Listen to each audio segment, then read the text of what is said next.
And we're on video and we're rolling.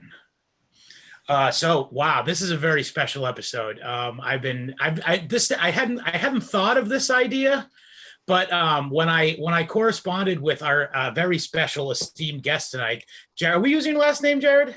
Because I noticed you didn't put it on your Steam thing. Sure. Fine, but either way, I'm not that hard to find. True. I'm a nobody, so I don't know. To me, you're everything, dude. But no, also, AKA Cream Pie Jones, by the way.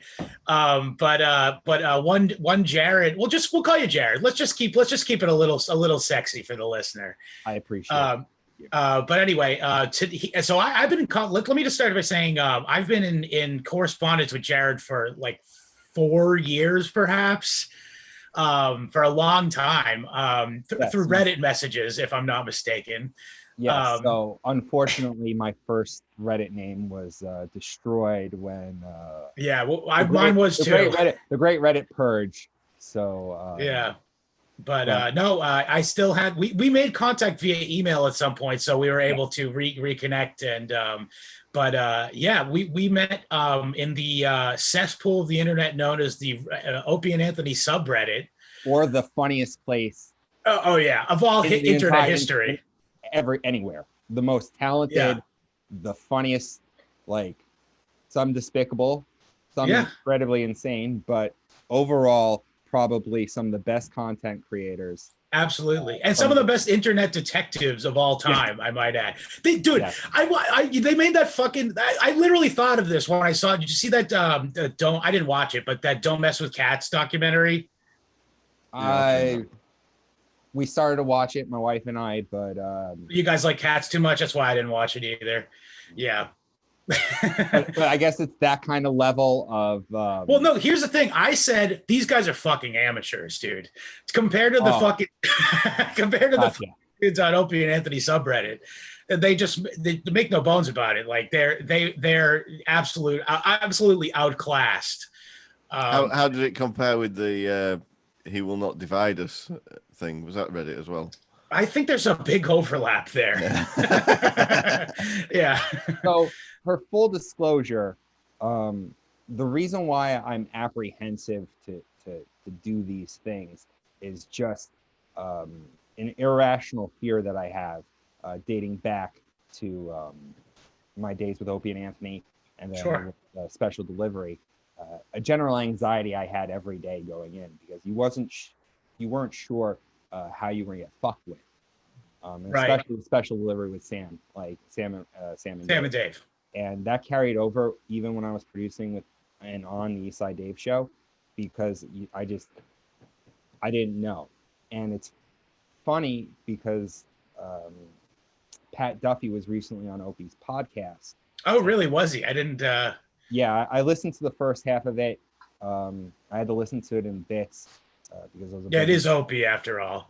Well, I get this stuff kind of triggers me. And I just was a little. Where was it going? Pat said the same thing, that he'd get anxiety going in. And like, I'm not the only one. Sure.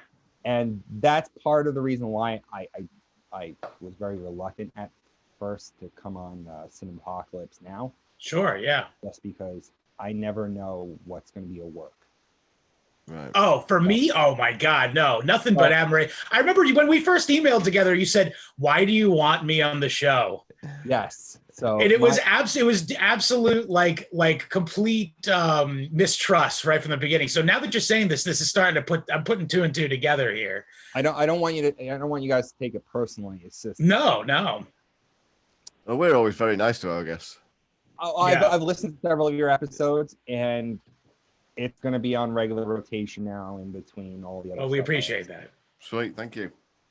I actually enjoyed. I listened to your holy trinity of the federal trilogy. That was something that I've always been interested in, that sort of thing, just because it was like one thing that literally led to another. Yeah. The largest domestic terrorist attack in the country, and it was just Yeah. dominate. Yeah, So- one of the first and best false flags perpetrated in this country, but I digress.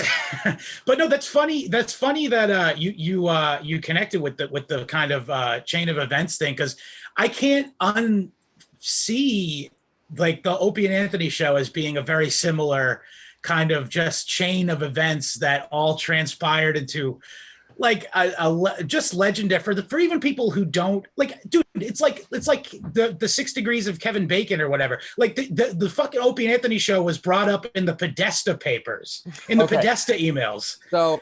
So get this, and it's just, and you talk about 6 degrees of Kevin Bacon or whatever. So I became Eastside Dave's producer because of Special Delivery, because of the radio wars we did. Right. Which you can catch the Eastside Dave show 7:30 on compoundmedia.com. Right. There you go. Yeah. So Big fan, by the way. Davey's awesome. He's a great guy. We've become really close friends. Like, out of all of this experience, Dave and I, we talk regularly. We have like these crazy conversations about Star Wars.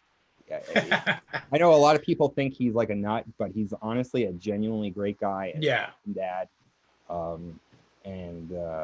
I can't say enough good things about Davey. Yeah, I've said this on the show before when we had Bobo and Stevie Lou on, but like I've spoken to Dave like numerous times out of character, I guess you could say, and he really is one of the most genuinely nice and like grateful people I've ever taught. It's like almost to the point where it's like, geez, like you're so nice, like like you're so the opposite of me. Like it's so funny. So this is how insane. And like I've come to the realization that I'm always going to have one foot in the door and one foot permanently suspended in this universe. Yeah, like, it's just always going to be there because I had a picture of me and Dave from when I was producing the show on a dating profile. Yeah, and I messaged a girl, and that girl looked at my profile and went, "Holy shit, is that Eastside Dave?" And I was like, oh fuck, she's gonna find out who I was and what I did. and that shame rush. I'm sure you felt it many times when there are other times where it intersected in your real life, and that rush of oh my god, everything's gonna come out like the Pandora's box now. I was like, now she'll never talk to me, and now she's in the bedroom laying down right now, sleeping. Yeah. So. And congratulations on 2.5 years of marriage, going strong, baby. And the funny part is she's a Ron and Fez fan. Yep. As am I. I almost arguably was a bigger fan of Ron and Fez than Opie and Anthony at times. We can get to that later, the whole Afro universe type of thing. But then what's even crazier is you recall when I think it was Maxim or FHM did that whole spread of Opie and Anthony. Yeah, I do, because I know that's some of the most easily accessible stock photos you can find on the internet of them, if I'm not mistaken. But you know that art piece where it was like the staff was on one side, Opie, Anthony, and Jim was in the center. Let's see if I can find it. And then the other one was like Patrice, Voss, Bobby, all the Stellar guys. Well, her ex did that. All right.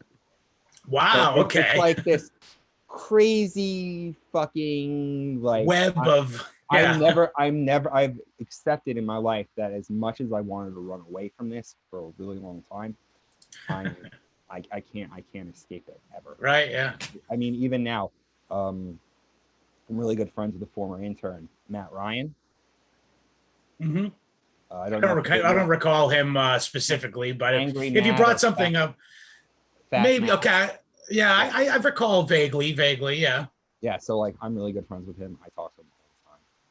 I'm friends with Harry, the former Ron and Fez producer, Harry Elvis, because of through Matt. It's just it's honestly nuts. Yeah, I can never get out. So no. So I thought maybe we could go through a little bit of brass tacks about the show. And we could do like a little mini history lesson, and we can toss in some anecdotes here and there. So I guess I don't want to get too biographical about it, but basically what happened was was Opie was a a night guy. And he had gone to SUNY Geneseo or something for radio productions. And he became the night guy on a. And also, if I'm not mistaken, doesn't Long Island have a particularly large amount of radio stations on it?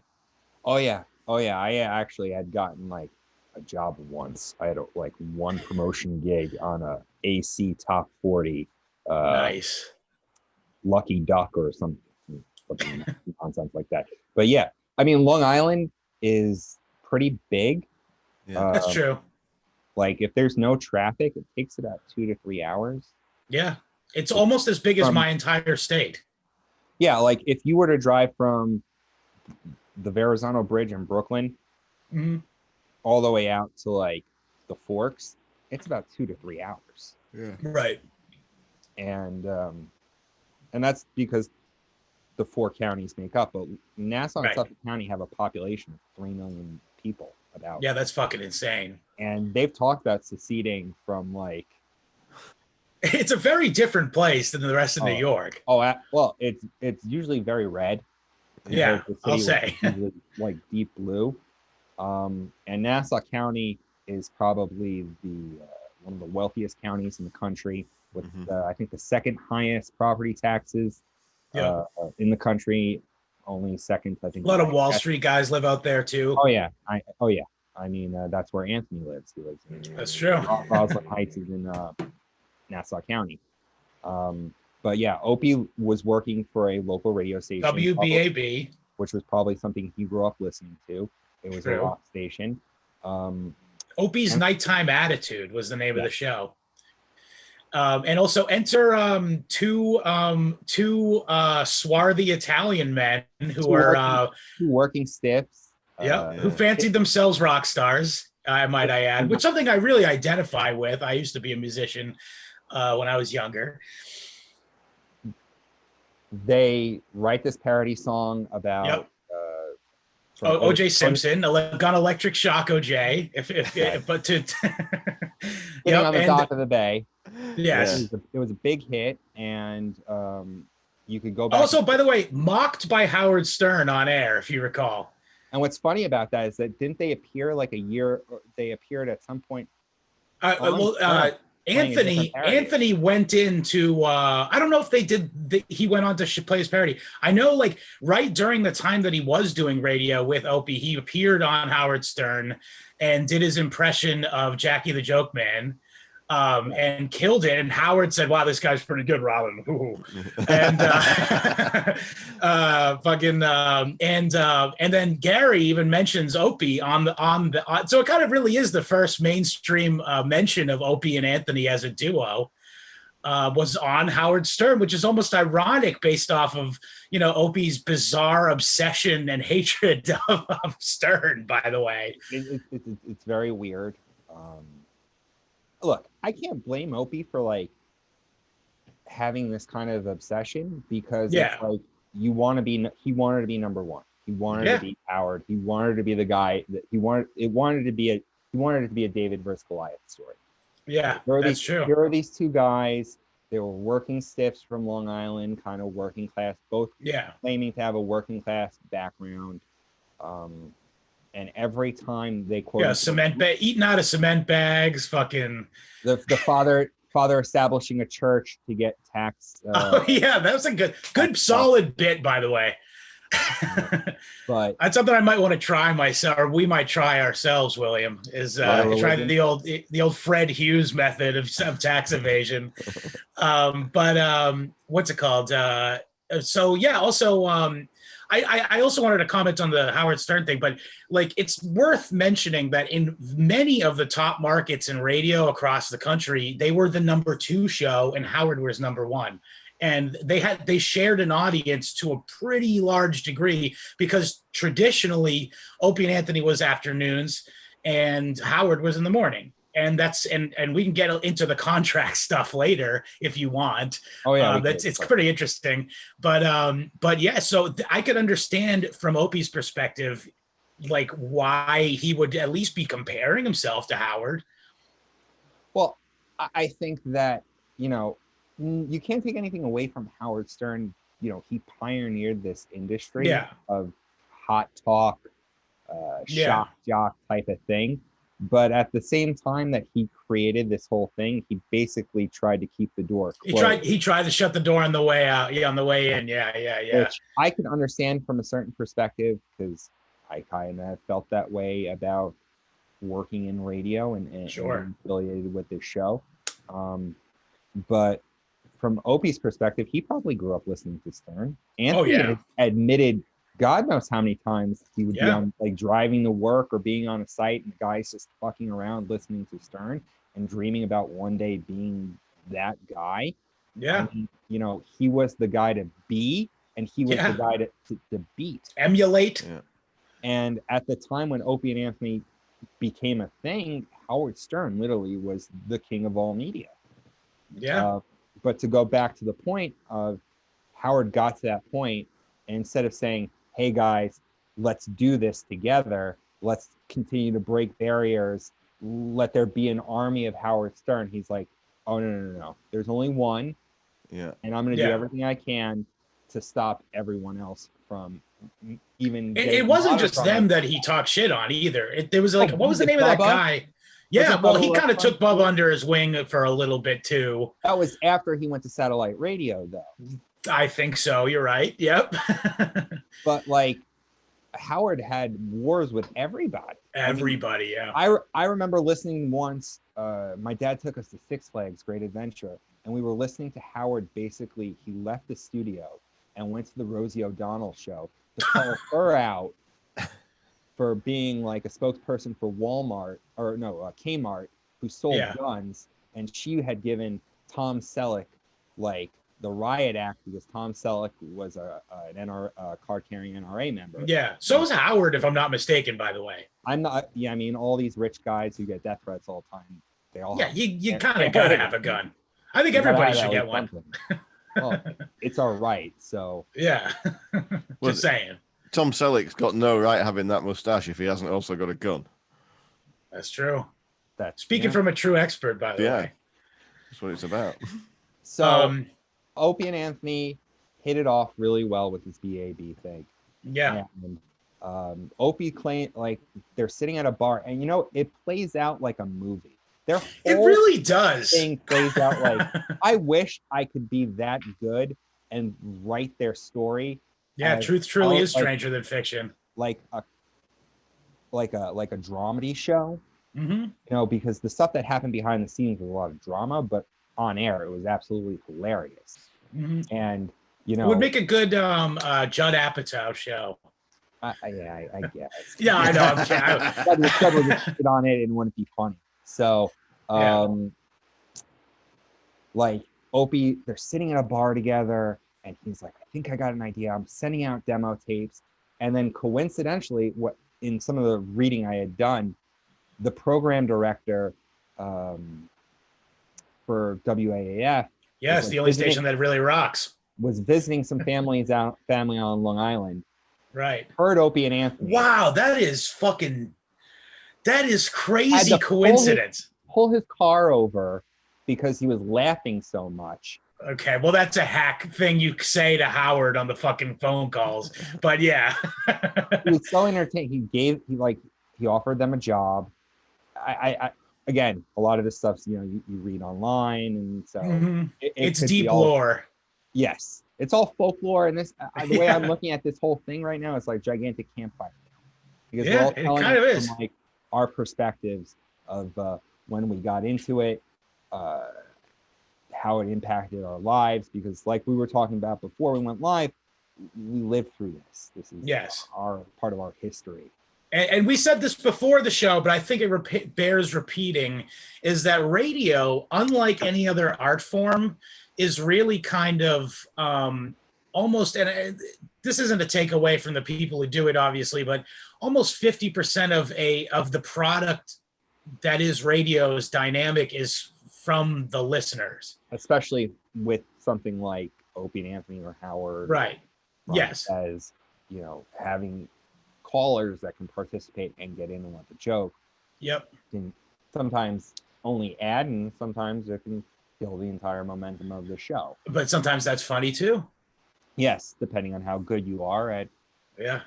There's something more intense for me anyway, and I'm an old guy, but I engage more, even if I don't actually interact with the show per se. I feel more engaged with the show if I'll just listen to it rather than watch video. I don't know how that works, but somehow you just feel more Theater of the like mind. you're There's a part of reason it. why it's a term. So, but like here, so they get the job in Boston. Right. They were The only station that it really rocks. WAF. Also, by the way, less than 6 months ago was the last day of air for WAF, and the place where they're headquartered actually is literally one town over from where my wife grew up, and I used to drive by the studio all the time when I'd go see her when we were first dating and stuff. And WAF has just been like has been like one of the 2 radio stations that was on the, like, the little save features on on the radio. That was always there. Yeah, that was always there because that's where I'm from, is like Massachusetts. And Opie and Anthony was a very early thing to me. Like it was fucking afternoon drive. My mom was picking me up from school, or no, maybe not after school, picking up me from a friend's house after school or something, and I'd hear Opie and Anthony on the fucking radio. And so it was that's like how you got into it. Yes, absolutely. It was just a matter of circumstance that your mom had the rock station on. Yep. And they were the afternoon show. Yep. And for Anthony, this is a very new thing. And I'm guessing, at least I can't speak for Opie, but having started out small and then he's slowly moving up. So there's that narrative that they started off in a small market, they're growing because even though it was Worcester, it was the greater Boston area. Right. No, it went all the way up to the North Shore, way down to the beach on the South Shore. I live on the South Shore. Technically, I'm not anywhere near Worcester, but we got WAF as, like I said, one of the 2 rock stations that you listen to. The other one was WBCN, which coincidentally, well, we'll get to that later.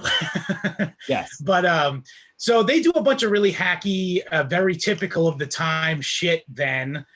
On the radio, but again, at the time, that was good shit. Like that kind of. There was if you listen to talk radio, I mean, at least in New York, it was either Howard or conservative talk radio. Right, you get Rush, Howard or Rush. That was it. And, yeah. I can imagine it was probably like Howard and Howie Carr. Right, that's the conservative. That sounds familiar. I did something like that. Talk I figure I always think of Rush Limbaugh. As Rush Limbaugh was the national guy, but in New York we had Bob Grant. Oh, okay, yeah. And Bob Grant actually predates Rush Limbaugh. He was the original conservative talk guy on WABC before John Minnelli discovered Rush Limbaugh. So you got to thank pretty much John Minnelli for creating the whole thing. All of it, yeah. In a way, he was responsible in a really, really far-fetched way, and he'd probably be mortified at this, but you could technically say he, in a very far-fetched way, is responsible for Milo and Yiannopoulos. You got to ask him. He would probably take credit for it. I don't know. Yeah, that's true. He's on Facebook, and I'm friends with him, and it's very interesting to see his perspective on certain things. Cool. But so some of the seminal bits. So that was In fact, my earliest conscious memory of hearing Opie and Anthony was, and I'm jumping ahead a little bit here because they after they'd gone back to New York, they were syndicated on WBCN, the station I mentioned before. From their WNEW show. And I remember the first time I ever knowingly was listening to Opie and Anthony, Opie was doing his typical, whoa, outrageous thing. And he was like, hey, dude. So Anthony, did you hear that they just released a new line of glow in the dark condoms? and I remember Anthony goes, yeah, because that's what a woman wants to see, a big glowing penis in the dark. And I remember my mom goes, maybe we'll listen to something else then. yeah, typical mom. Yeah. My mom was the same exact way. Yeah. Actually, so and this ties into what like when you started getting into them, that's when they were doing all the Demented World stuff. Yeah, They yeah. had Stephen Lynch and Brian Regan in, and Stephen Lynch did the Marsha Brady song. Oh yeah. And Oh, the so, butt plug. butt plug, Butt plug. a caulk. I need the Yeah. caulk. Yeah. That was very classy bits. Well, but I want to say this. I want to say partially I want to give credit to the reaction, the very obnoxious Boston accents of the people that were talking to Anthony on the phone for those fucking prank phone calls. But the best part was Spark plug? You're talking about a spark plug? Butt plug. Butt plug. And then there was the whole thing was his mother-in-law. Oh yeah, Jennifer's mother. 3 rights, make a left. I want to go home. Grandma, yay! It's a box of wine. Good times.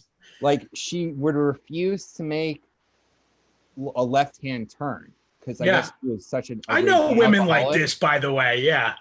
She was such a raging alcoholic that she refused to make a left turn. So she would have to make 3 rights in order to make your left turn. Yeah. and then there was her dog Chester, which Chester, which Opie kicked, if I'm not mistaken. Kicked with Doc Martin. That was the running bit. They'd say paging Doc Martin, paging Doc Martin. Oh, that's right. Yeah. Because it was like one of those little yelping dogs that she had. And see, I didn't listen to. We'll get into how I got into it, but he kicked the dog and killed it. Oh, no. Yeah. Basically, he killed Chester. Yeah. Oh, poor Chester. Yeah, our F to Chester, by the way.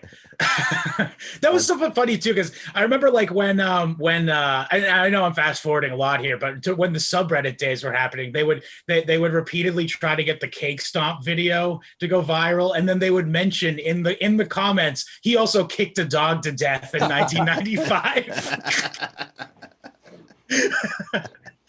Oh fuck! I love this community. It's so funny. It's so fun. I got it all locked up here too, baby. Yeah, I know. Tell me about it. And then they do this. Also, there's the bra bombing. That was corny as shit, of course. But that became a bit later when they were making fun of themselves. Had some self-awareness about it, and the infamous $100,000. I remember that being a new local news story. The $100,000 thing. They were pretty good at making waves with that shit. And you hear the guy, and he's like, "Oh my god, this is going to change my life." And then it turns out he's a sales guy, by the way. Really? He worked at the radio station. Yeah. So totally fake bit.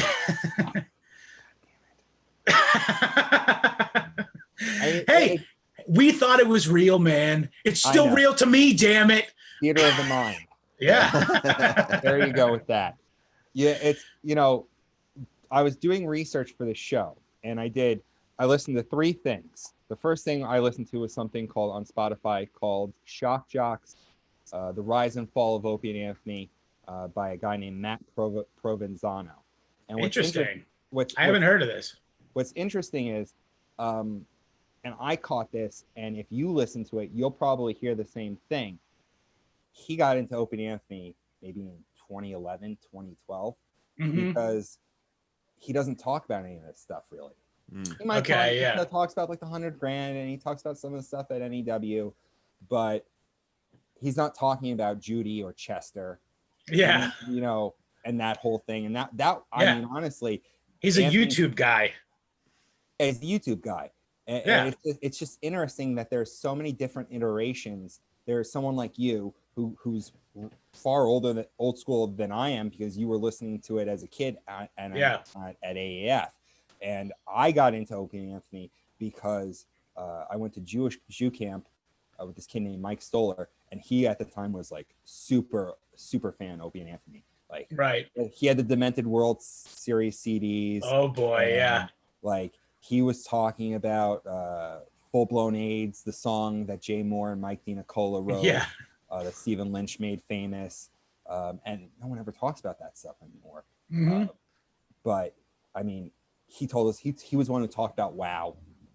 And Yeah, wow. Well, that speaking of fake bits, by the way, that was perpetrated by the listeners. However, really, I don't think a single woman showed her tits for that. and you know what? I got a story about that. Okay, please. This is why we're fucking having you on. At Jew camp, we were like Yeah. 12, 13 years old. My friend Mike's telling us all about Opie and Anthony and WoW. So we made homemade WoW stuff.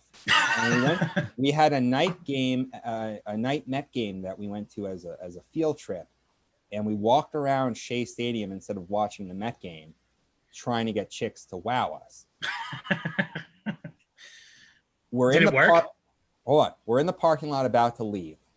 And there are these drunk people still tailgating, still drinking, doing whatever. And one of the chick, like we get in, we start, harassing them because that's what 12, 13-year-old kids do. Yeah. They assholes. So one of the chicks was drunk enough and we're like, we had the WoW, we showed her the WoW thing and she flashed us. And an entire bus of 12-year-old kids, 12-year-old boys, mind you, cheered. Yeah, this was likely the first time in real life most of those guys had seen a pair of tits, not on porn. Yeah.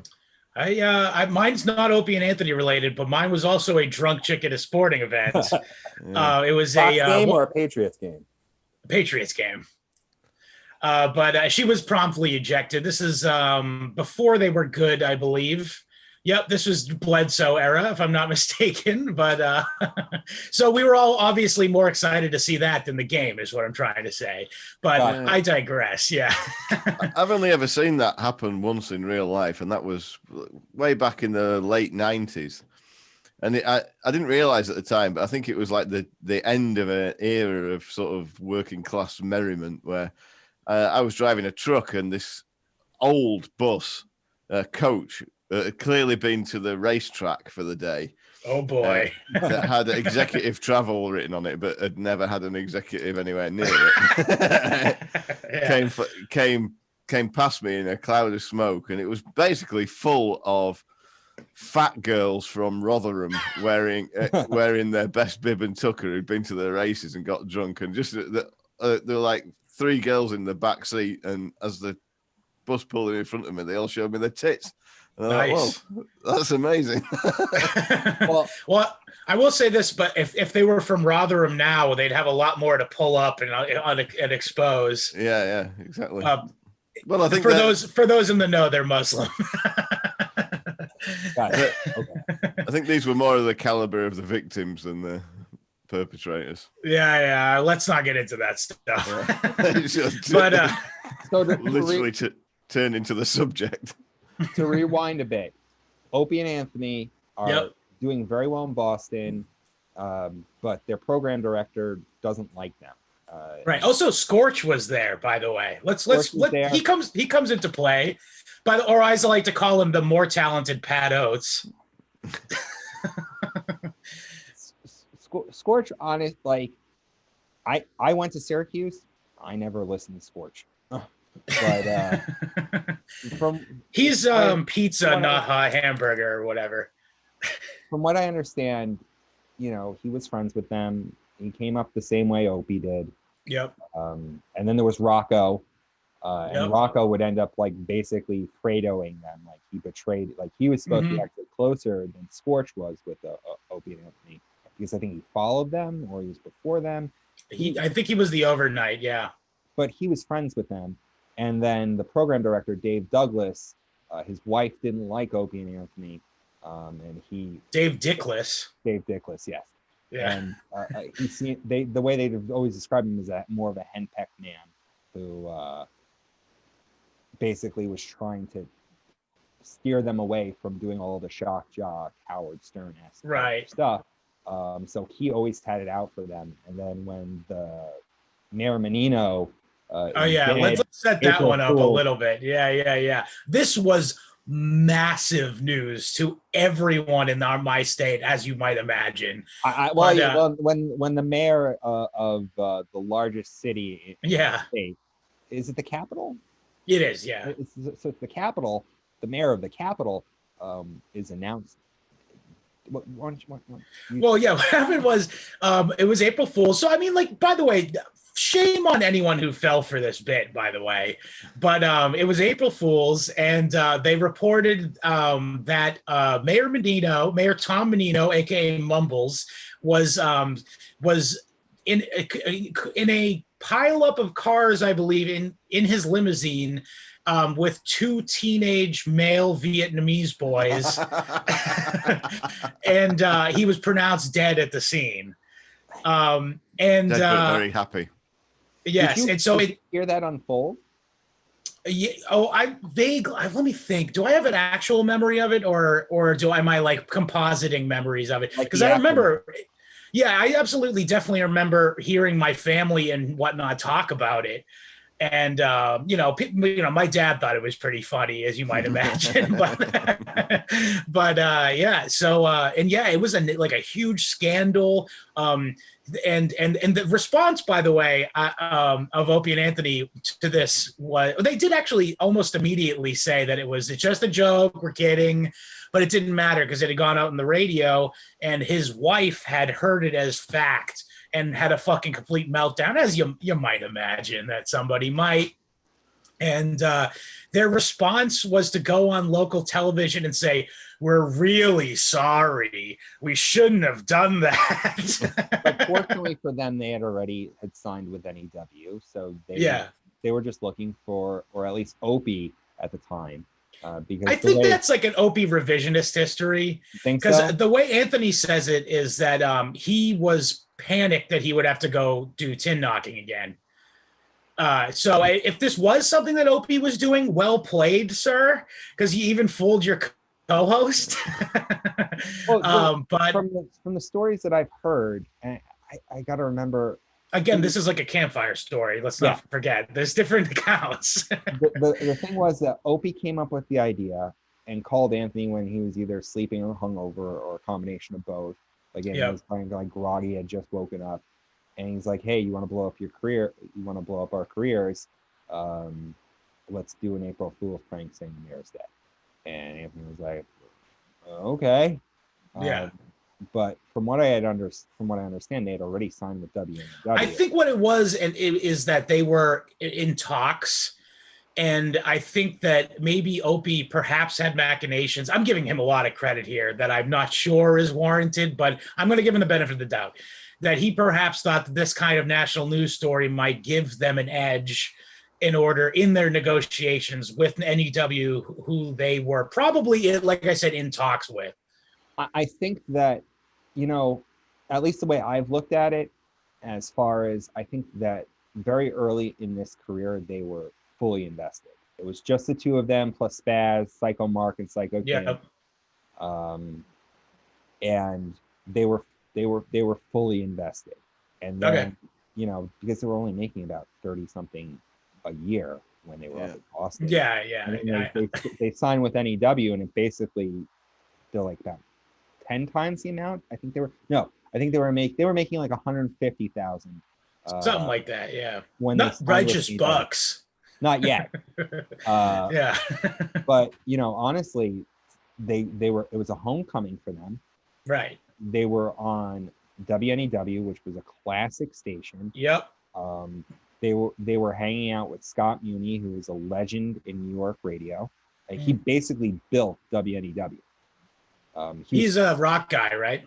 Yeah, like John Lennon used to host shows on WNEW. Wow, he would just come in and be like, "Yeah, I want to spin some records and talk a bit." God, imagine how fucking obnoxious that would have been, though. Yeah. Listening to that fucking drivel. Fuck him. My girlfriend's brought out a new record. I'm gay. But that was the kind of place that Scott had built, was this. With someone like John Lennon. Prestige. There was prestige in the name WNEW. Yes. And at the time, they were kind of the classic rock station. and the whole logo was classic rock and classic jocks, because Yeah. Scott had kind of brought all the classic rock DJs over to NEW, and Opie and Anthony kind of were like, fuck that. Yeah, we're They're making it ours. And boy, did they, by the way. Oh, absolutely. I remember Yeah. when WNEW flipped formats, and they went straight what would be called hot talk. Hot talk, yeah.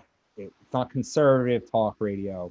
It's all Howard Stern-esque type of thing. So in the morning, you had the sports guys. The sports guys, which they went to war with, by the way, if I'm not mistaken. Yes, they did.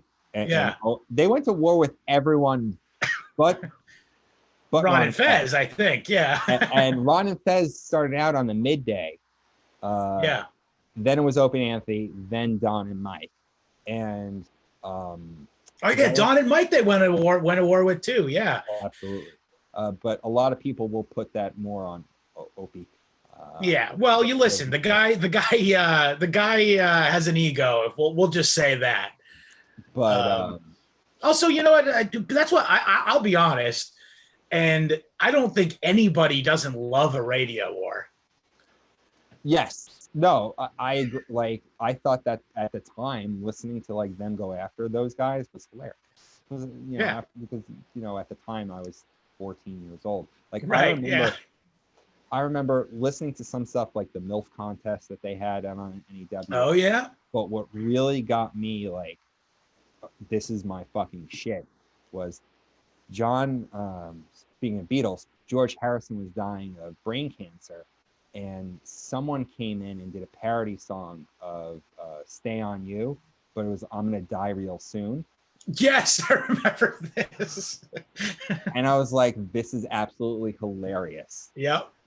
Yeah, I think that possibly having to do with the most offensive parody song contest, because that was WNEW. I don't think so. I think that was like someone who was doing regular parody songs. Okay. Because I don't think you can actually. I haven't looked on YouTube, but I don't think you actually find the most offensive. Maybe I'll look for it after the show. Maybe we'll toss it in the intro or outro or something. Do you know what it is? Like, I'm asking. Like, I know what it is. Do you know what it is? Oh, but it's just they did a Oh, what do you mean? Like they did the parody song of the George Harrison song? Yeah. Well, no. But the one that won the most offensive song contest. Oh, was it My Dick's All Shitty? No. That's my favorite, by the way. My Dick's All Shitty is by far the best parody song maybe ever written. That was on XM. Was it? Okay, fine. So every time I hear We Built the City Now, I have to sing it. I actually was in the grocery store picking up. I just needed one thing because I don't like going to the grocery store. I'm not a mass guy per se, but I was in there and there I was singing My Dick's All Shitty from Your Asshole. The runner-up was, ironically enough, a John Lennon parody of Imagine, sung through the perspective of a black-hating Italian man. Oh! I remember this one. And then the number one song, the song that won the contest, was the KKK Man, sung to the Candy Man, or the Ku Klux Klan can. Yeah. And like, you say what you will about a lot of their older material, and it's lost a lot of its replay value, I suppose. Yeah, of course. Hold up to the XM stuff, I guess. But one of the things that stuck out to me was you can't do that now. Yeah. Nope. And you can't even do that. You can't even do that on satellite radio, and that's supposed no. to be I think I think it'd be easier now to do it on commercial radio, on FM radio, than it would be on satellite radio. Well, just because nobody's listening. Well, no one's listening to satellite radio. Yeah. Well, that's true. Yeah. No, but one thing that I remember, I can't remember what the name of the guy was, but this guy called. This was very compelling to me when I was young. I think it was in maybe 2001, perhaps. A guy called up and said that he had killed somebody. I can't remember what exactly he confessed to a murder, and Anthony kept him on the phone for a while, asking him for morbid details about it and stuff. And the guy just sat on the phone and just talked about it. I don't remember that, but I do remember that there was a guy. I'm not sure if he had gone from AAF to WNEW, but there was this dude named Wheelchair Fred. Okay. Do you remember Wheelchair Fred? What was he known for? It might jog my memory if you say something. He kind of talked like Tippy Tom, but apparently like he had some kind of disease like MS or something. Yeah, like MS or Lou Gehrig's disease, where he lost like all the motor function. Mm-hmm. And the whole bit was that he couldn't have any sexual pleasure unless he put a dildo up his butt. Right. So they actually were supposedly having him on air put a dildo up his butt. Maybe I've not. walked a mile in his shoes. And let's not forget some of the great characters that came out of that era too. That's when Stalker Patty came about, and oh, absolutely. And I remember the Mousetrap. Yeah. Oh, Marion. Also Marion. Lady Di was kind of more later, but Marion was there. Yeah. No, because here's the thing. The Mousetrap thing was an XM thing. Okay. Well, yeah, I know they've. Yeah. What was shaving her head? Yes. Yes, and then they shaved her. They took the wig. Yes, Rick throws her out on whatever street they were. Yeah, and they're like, Patty, we've got a restraining order against you, because the whole thing was she was the running joke was she was living at AW. She was like living under the living in the stairwell. Yeah, if I'm not mistaken, they set her up a little bed or something, and if I'm not mistaken, maybe management found out and they had to tell her to leave. Yes. Which, by the way, all this will work. I'm pretty sure if Stalker Patty actually was living somewhere at the time. I asked Garrett that mm-hmm. because it was one of the things that like I laughed. I was crying laughing. Yeah, it is very sad if it's true.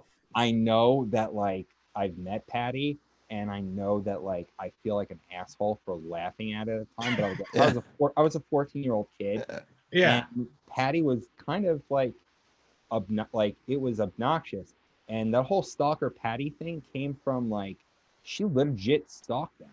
Yeah, like she was showing up every Friday or whatever to their show. I've heard her talk about it. I don't know what forum it was on, but she said that she was girlfriends with the girl who worked the front desk there. Maybe. I think I might have actually asked that question when I did my uncomfortably close interview with her. But I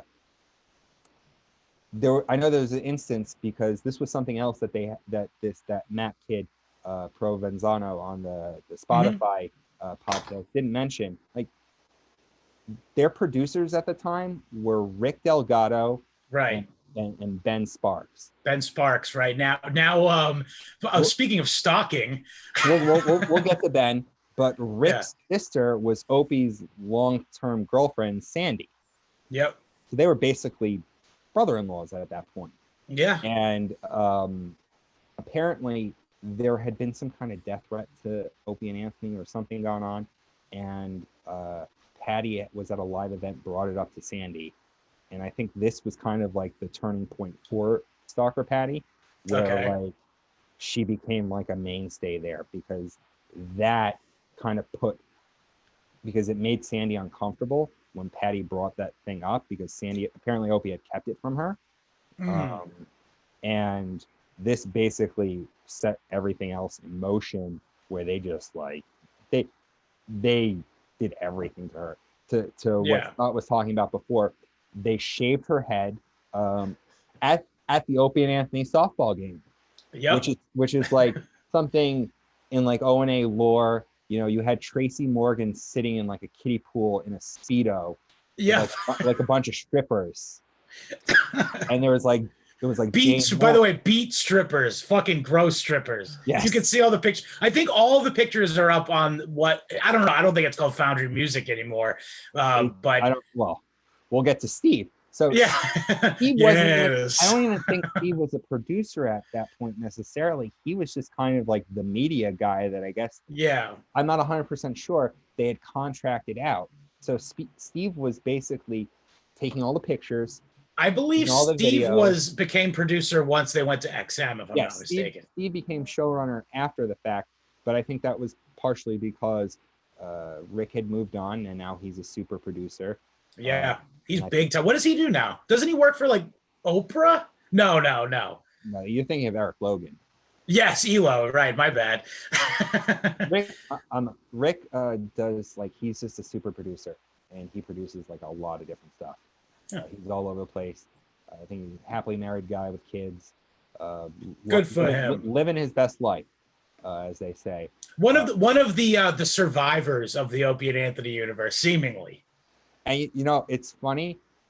You know who the person who turned out an entire Afro universe to like do the best? Let me think. Financially, you mean? Just in general, success, financial. Who's your pick? Al Dukes, the fabulous Al Dukes. Oh yeah, he's got his own morning show now, doesn't he? He's got his own morning show on the probably the #1 sports talk station in the country. Yep. And he's the executive producer and showrunner for probably the #1 sports talk show in the country. Boomer and Geo used to be Boomer and Carton. And then Yeah. Greg Carton got into some shenanigans. So he got into a little snafu with he owed some people some money, and it got a little out of hand. You know, a real bad lieutenant situation, if you will. And I just want to say, for the record, he likes to talk about how he went to Syracuse. No one cares that he went to Syracuse. Like, he's not even considered one of the also famous. Another connection here. Boomer Esiason, the guy you just mentioned, by the way, once was punched and had his and just by mere standing still was able to shatter the arm of one Anthony Cumia, age 17. Yes, apparently Boomer was Anthony's bully as a kid. So it's a small world. It really is. It's a tangled web we weave. And it just gets smaller and smaller.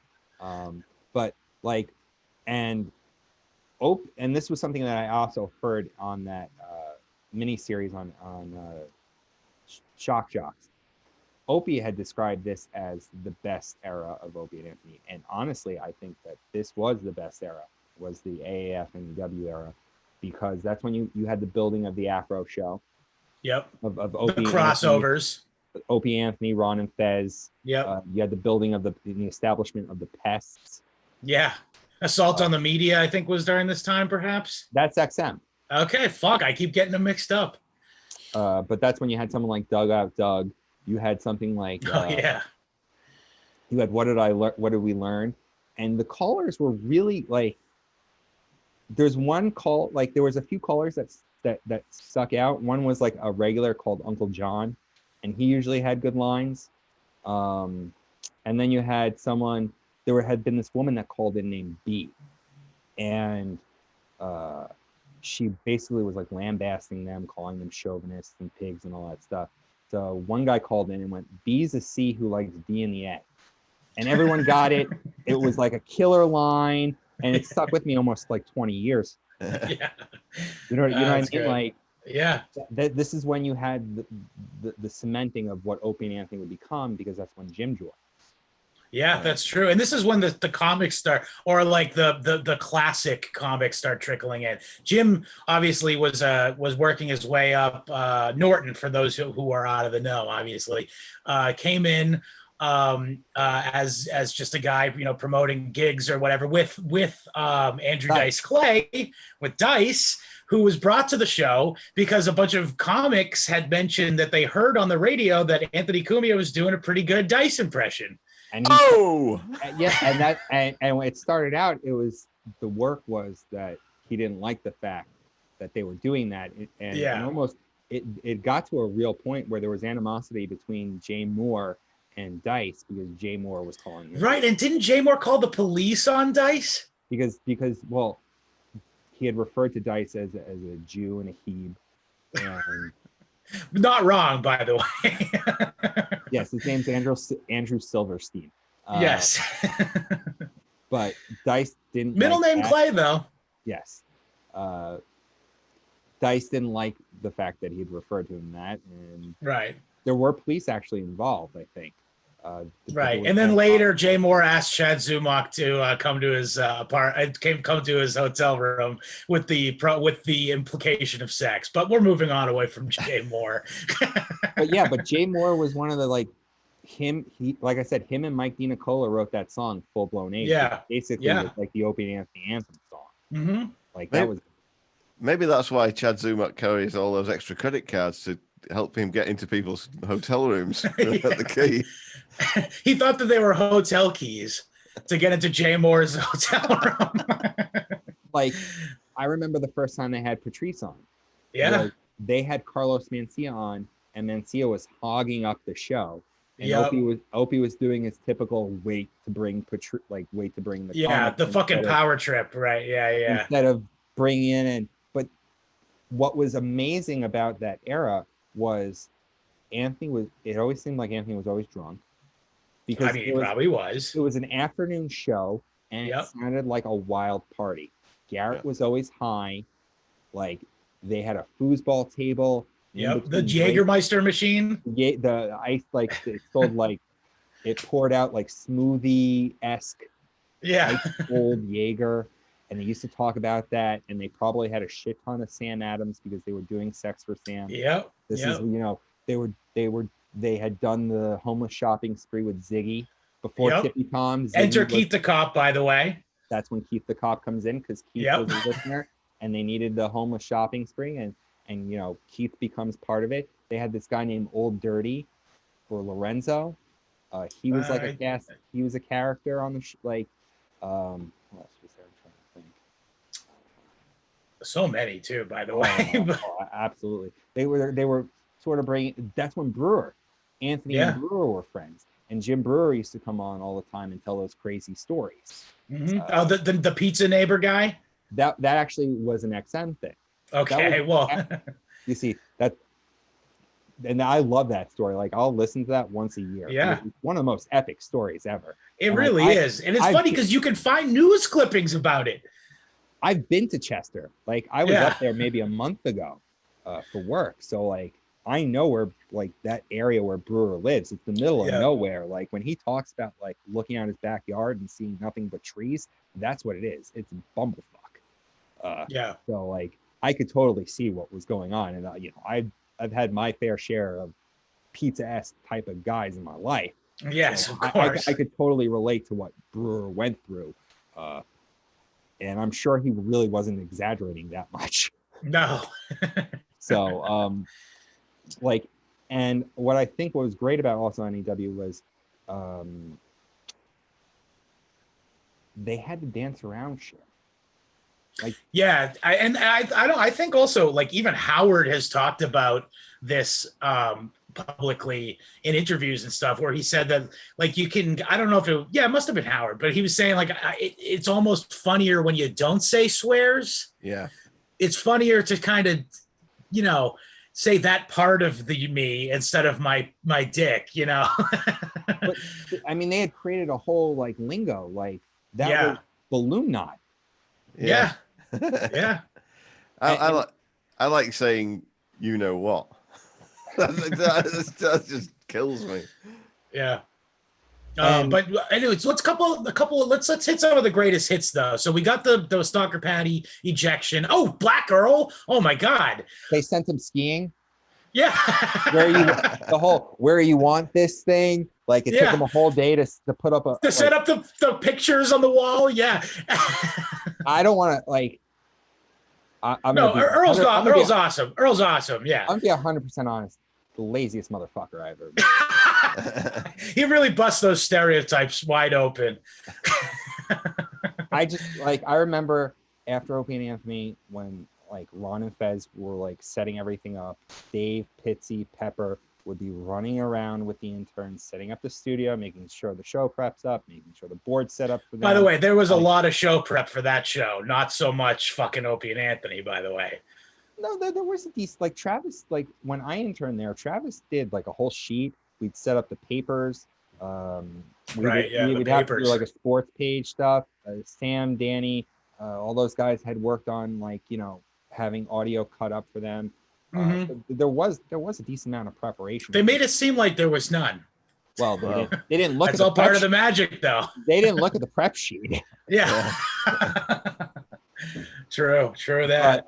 But, yeah, like Earl would be in like this one of these side produce rooms doing absolutely nothing. Yep. He'd bring all his snacks for his after the show production stuff, and was it what was his special drink? Was it Dr. Pepper? I can't remember what it was, but it doesn't matter. Yeah, for Breezy. Oh fuck. But like that's when they sent Earl to one of like what is it, Mountain Creek to do to skiing, Mountain, to go skiing to prove the black stereotype that blacks don't ski. Yeah. But Earl was always in on the like Earl. Earl boxed Al Dukes one year, and everyone was. That's when Earl was the hero because Al Dukes was always the heel. Yeah, that's true. I mean, that was to speak to more about Al Dukes.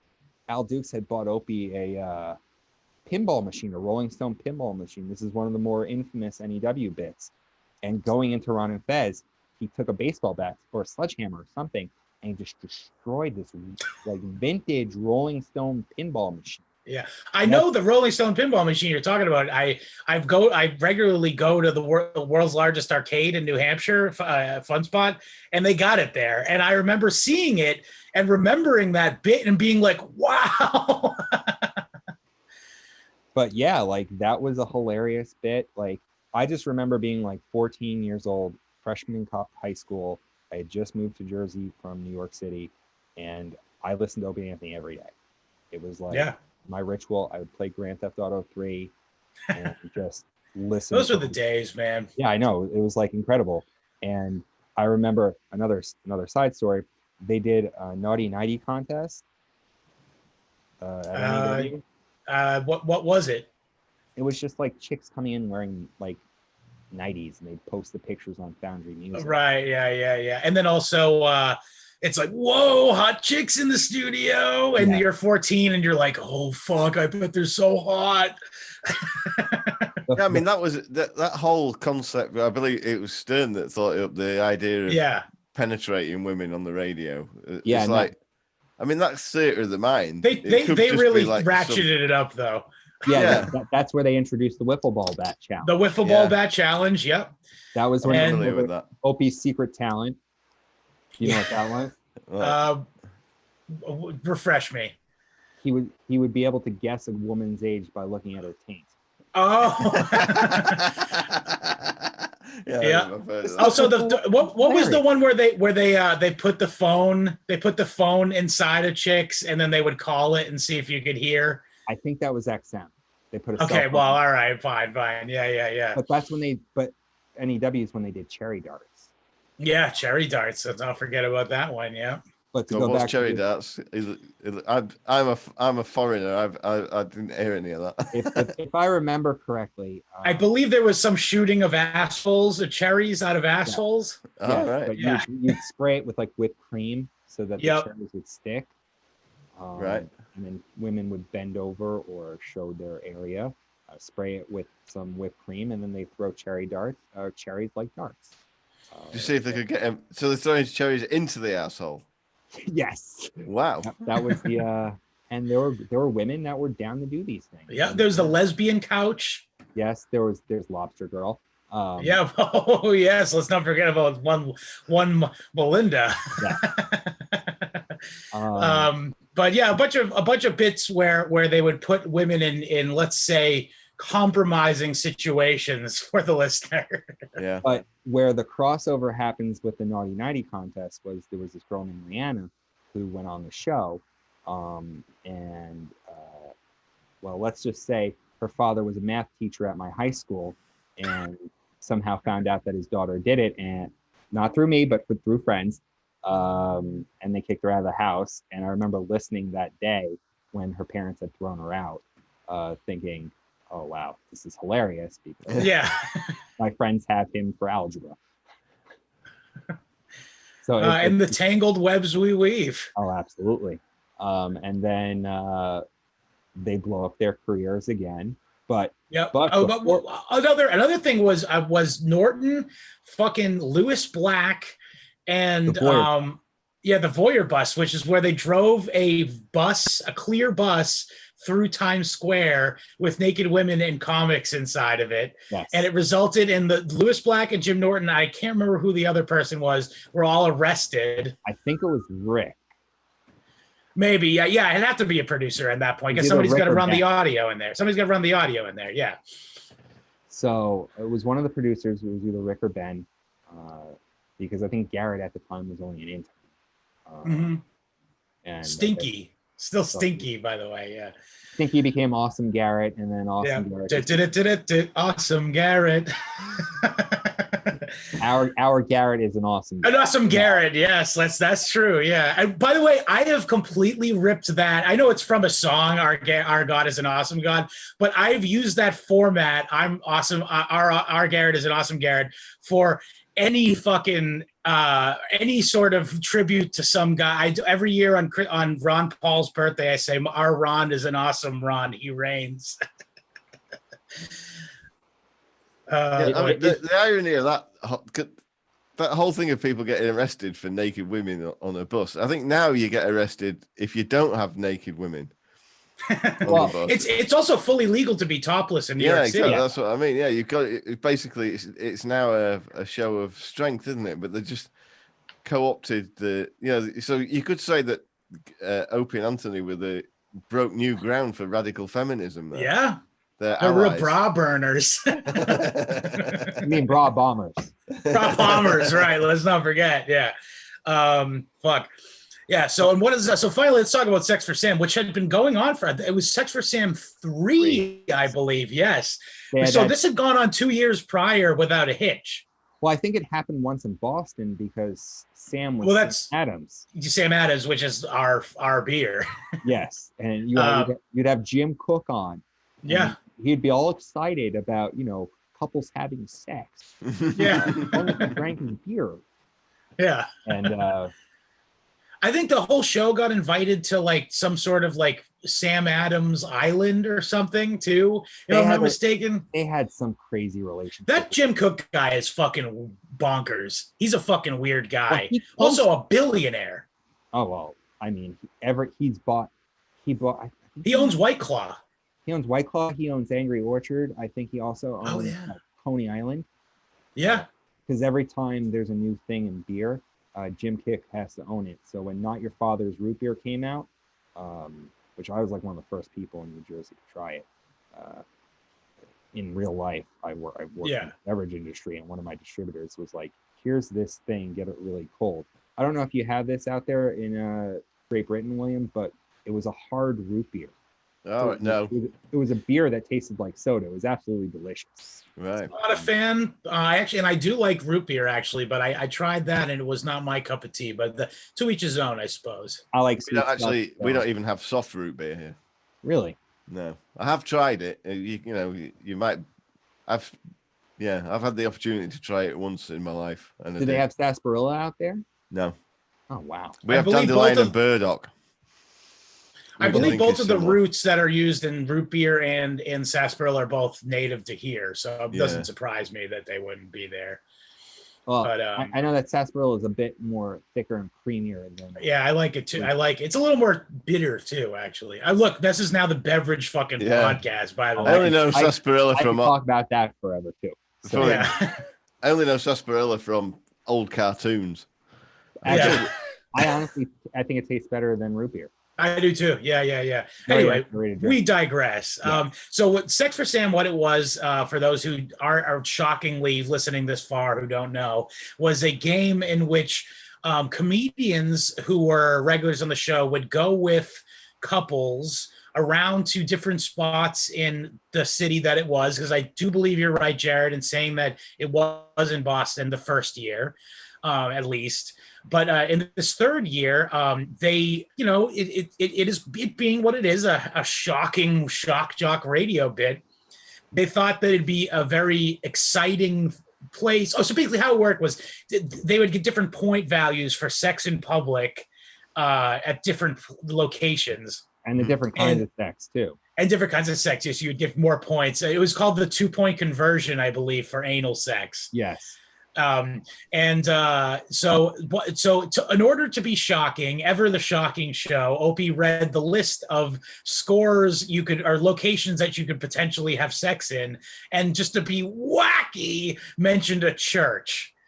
And not expecting, by the way, anyone to do this, but one Italian fucking idiot named Paul Mercurio, later head writer for the fucking Stephen Colbert Show, mind you. By the way, before that, he was a writer and producer for the Daily Show. Daily Show, right? He was the head. He was the head writer on the Daily Show, I think. And he was a darling at that time with Opie and Anthony. Like, yeah, he had like some woman had called in giving them shit. He was the guy who said, "I hope your womb goes barren." Yeah, that became a thing. Yeah, loved him for that. Like, yeah, he also did the thing where he went to go see, I can't remember what shitty washed up actress it was. Went to go see her one woman show in which, do you know who it was? It was Kathleen Turner. Because Kathleen Turner, right? Like, and she gets naked in the show. It was The Graduate.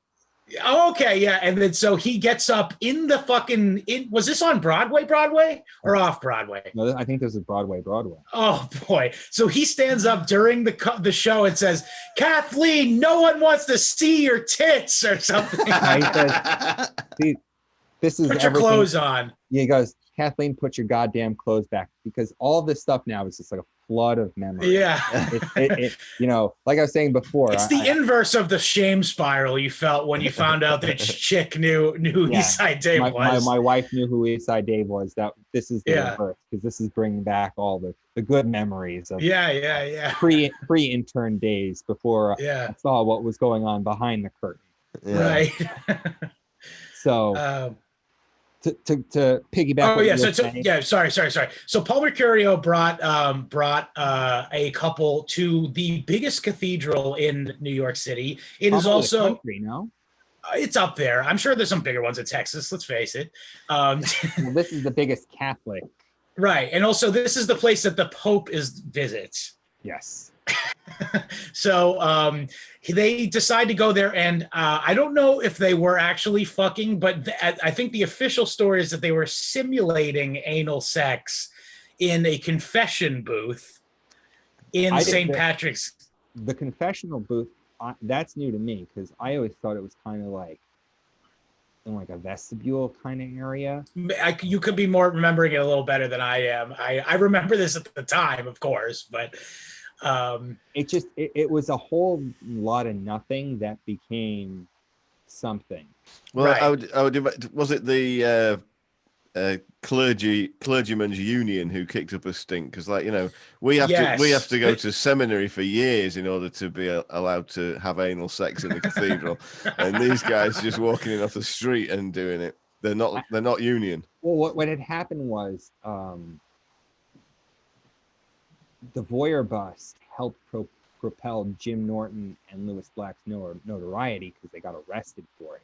Yeah. I think partially in Paul Mercurio's in the back of his head was thinking, this is my Voyager Bus moment. Oh, okay. I see. Like, maybe I can get, like, this will help explode my career, because Opie and Anthony had self-destruct before and became bigger than they had ever dreamed of. By the way, Jared, just saying, you're really busting up Jewish stereotypes, psychoanalyzing Paul Mercurio. Hey, look, I've been a member of that subreddit for a couple of years now. They psychoanalyze everything. It's true. That is true. We could eventually get to talking about the sub and what that's become. What hell hath wrath. But so anyway, what happened was I believe that the Catholic union, or the Catholic that Bill guy that later Louis C.K. would debate on the radio on Opie and Anthony. Bill something like that. I can't remember the fuck his name was. Yeah, but Catholic League, that's right. I wanted to say union, but it's league. He kind of spearheaded their firing, essentially, if I'm not mistaken. And the thing was, they didn't get fired. Yeah, they didn't. Their show got canceled. Right. And to rewind a bit, about maybe like 6 months to a year before, they had signed a new contract. They not only signed a new contract, but what had happened was Clear Channel came to them and offered them big bucks to compete against Howard. Yes. And during that entire time, Opie and Anthony, like, Howard had made their life a living hell. you couldn't refer Radio to edit.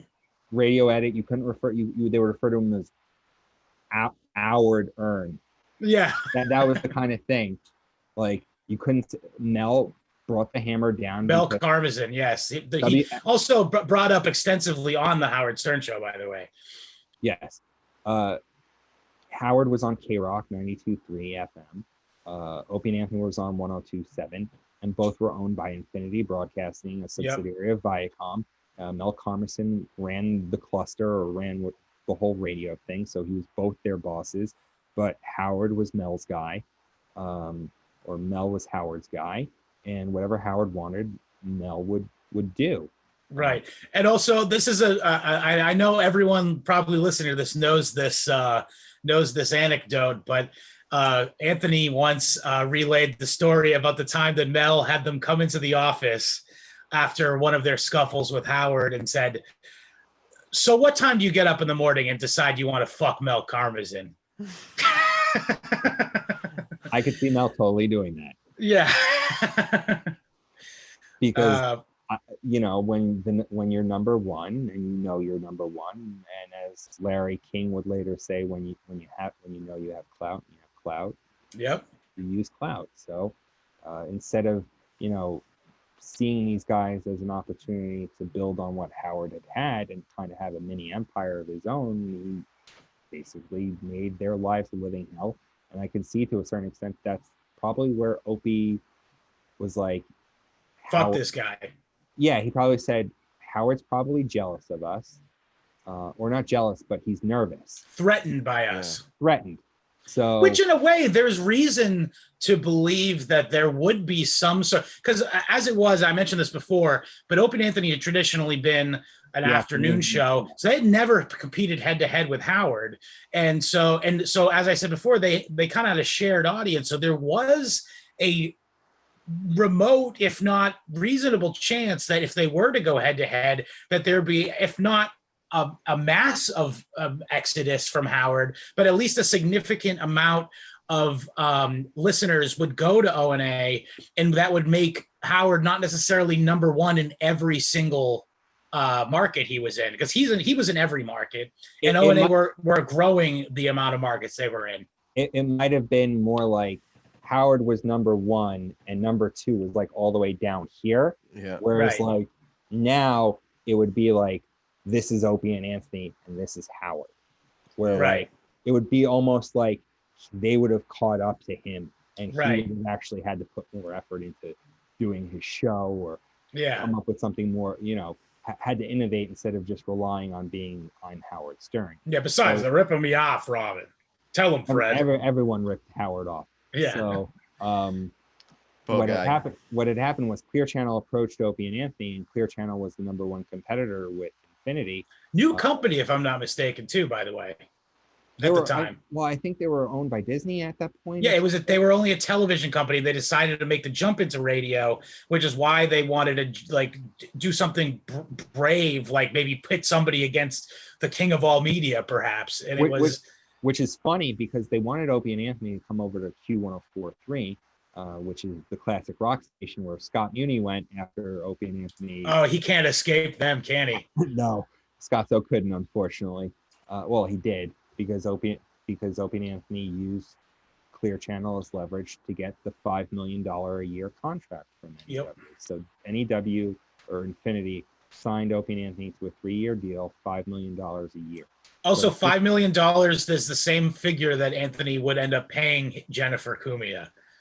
So he lost a year of income, but he gained $10 million, going from $150,000 a year to $5 million a year. Right. But I guess and what happened too, this is interesting, is that in order to prevent in order for Infinity Broadcasting to prevent them from going over to Clear Channel, as they had discussed, they decided to, in the wake of the Sex for Sam scandal, pay out the remainder of the contract and force them, quote unquote, as they say in the biz, on the beach. Yeah. So they didn't fire them. They canceled the show, but they were still paying them. And the stipulation, I guess, in the contract was either take the money and wait out the rest of your contract, or you can go to Clear Channel, but you can't talk about what had happened. Right. Which would that wouldn't be in the spirit of Opie and Anthony, by the way. No, they would have to air everything, Yeah. talk about all that stuff. But and then here, like, it was a shock to at least my system, and I'm sure it was a shock to a lot of the fans, that here was something you had listened to every day. It basically was like a ritual. Gone. And it's gone just like that. And the closest, there was two things that was like the closest thing to filling that gap, that hole, was Tough Crowd with Colin Quinn, which is why I think it's so endearing to so many fans, was because it was more or less a continuation of Opie and Anthony. It was all the same guys. And then it brought out someone like Greg Giraldo and how incredibly brilliant of comedic mind he was. Yeah. But you had Jim and Patrice and Bob DePaulo, Nick. I mean, this was like the who's who of the quote unquote stellar crowd. And they were absolutely on it. It was one of the funniest shows on television. But that didn't last that long either. No. And then there was Opie and I believe if I've heard Colin talk about this in interviews before, like mainstream interviews, not fucking radio world interviews, but he was constantly being bugged by the Comedy Central people because they would even entertain conservative topics. Yeah, which is kind of weird because at the time, what was going on in the country right now was like, it was almost like a conservative renaissance. It was the beginning of the Bush years. But that's not the direction that fucking Comedy Central wanted to go, as you can see what they do now, by the way. But which is nothing. It's strange though, because they're the number one longest lasting show on all of Comedy Central is a fairly libertarian, conservative leaning cartoon show. Yeah. Yes. Where they've I mean, more in recent years they've gone after conservatives, but like for the overwhelming majority of their career, they've shitted on left. Yeah, well, I will say that I recently rewatched the early seasons, and they got plenty to say about Republicans and those. They're libertarian. I mean, like, yeah, and they're probably, honestly, Matt Stone and Trey Parker are probably brilliant. They're some of the smartest people. Like, they're fucking based, is what you're trying to say. Yes, they're like everything they've got. They have a Midas touch. Everything they touch turns to fucking gold. They can they write a Broadway musical, and it's one of the best-selling ones, of recent memory. They like created this little talk show, or this little cartoon that's like was supposed to be a Christmas gift, and it becomes the longest-running show. Like good cartoon show. Let's not mention the other one that is no longer good. Award-winning. There's feature films and video games. All right, we're getting off topic. I could talk about South Park all day too. Yeah, but no. But anyway, so 2 years. Let's just get back. And also, by the way, before I want to mention this is something that me and Bobo bonded over. The one time I was lucky enough to have a conversation with Daniel Bobo Curlin. That before the show, he and I were just talking about Opie and Anthony, and we both remembered on Foundry Music, there was a countdown to the day that the contract was over, and then they could finally sign with another company. Well, there was also opieandanthony.com. That might have been where the countdown was. Yeah. There was it was like an interactive site, and this is something we haven't even talked about. We haven't even talked about Whackbag, which was a huge part of Opie and Anthony. Like that was like kind of where the community came together. And Ron and Fez had their own ronandfez.net, and there were two entirely different communities. Ron and Fez fostered this like very friendly, family-ass type of thing. Like, very supportive. Oh, absolutely. I don't know if you know, there was this Swiss Miss. She was I remember her as a caller. Yeah. She died recently. Oh, bummer. You could like, people that I was friends with that was on ronandfez.net, they all were like rip Swiss Miss. Yeah. And that was the way the Ron and Fez, the difference between the Ron and Fez community and who were more or less like 90% Ron and Fez. Yeah. The Whackbag community, which was basically the scumbags. The precursor to the Opie and Anthony subreddit. Essentially, yeah. It still exists, I believe, whackbag.com, if I'm not mistaken. And it's just all dead threads, naturally. Well, because I think a lot of people there was a rip eventually Yeah, a full-blown AIDS was also a form, if I'm not mistaken. Yeah. There was full-blown AIDS, and then further, the Wendy's of the Opie and Anthony forums was Spread the Iris. Okay, So I don't think I even was aware of that. yes, there was Spread the Iris was like the third place, but the main two factions were either Whackbag Or FBA. or FBA. And I know that Anthony was in one faction, and they were. He was a Whackbag guy, I believe, because he and we briefly mentioned Lobster Girl earlier, but that's one of the things that he was,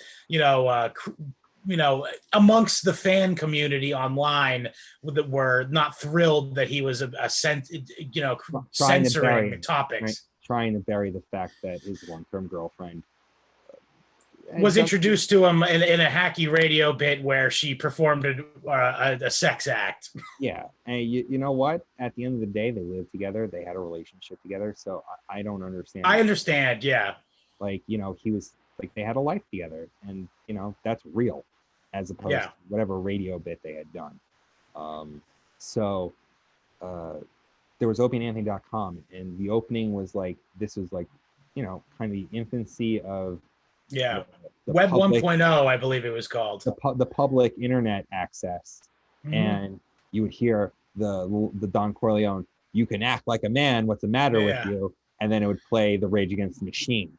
Yeah. And it was like, I miss this. Like, this is chicken soup for the soul for me. Like, this is kind of filling the hole. And then there was opieandanthony.com. Eventually became like Opie just updating. And then one day, it was a picture of like the two of them giving the middle finger. It said XM on the bottom, and everyone was like, "Oh shit!" And this is what began basically the XM era. And the XM era. XM was by the way, I want to say this is XM was honestly a visionary kind of idea, which was the idea that they would foster channels based around real personalities. Like, I remember one of the first people, like Snoop Dogg got a channel. I don't remember many of the originals. I want to say Tom Dylan. Petty had, Bob Dylan or Tom Petty or something too. Yeah.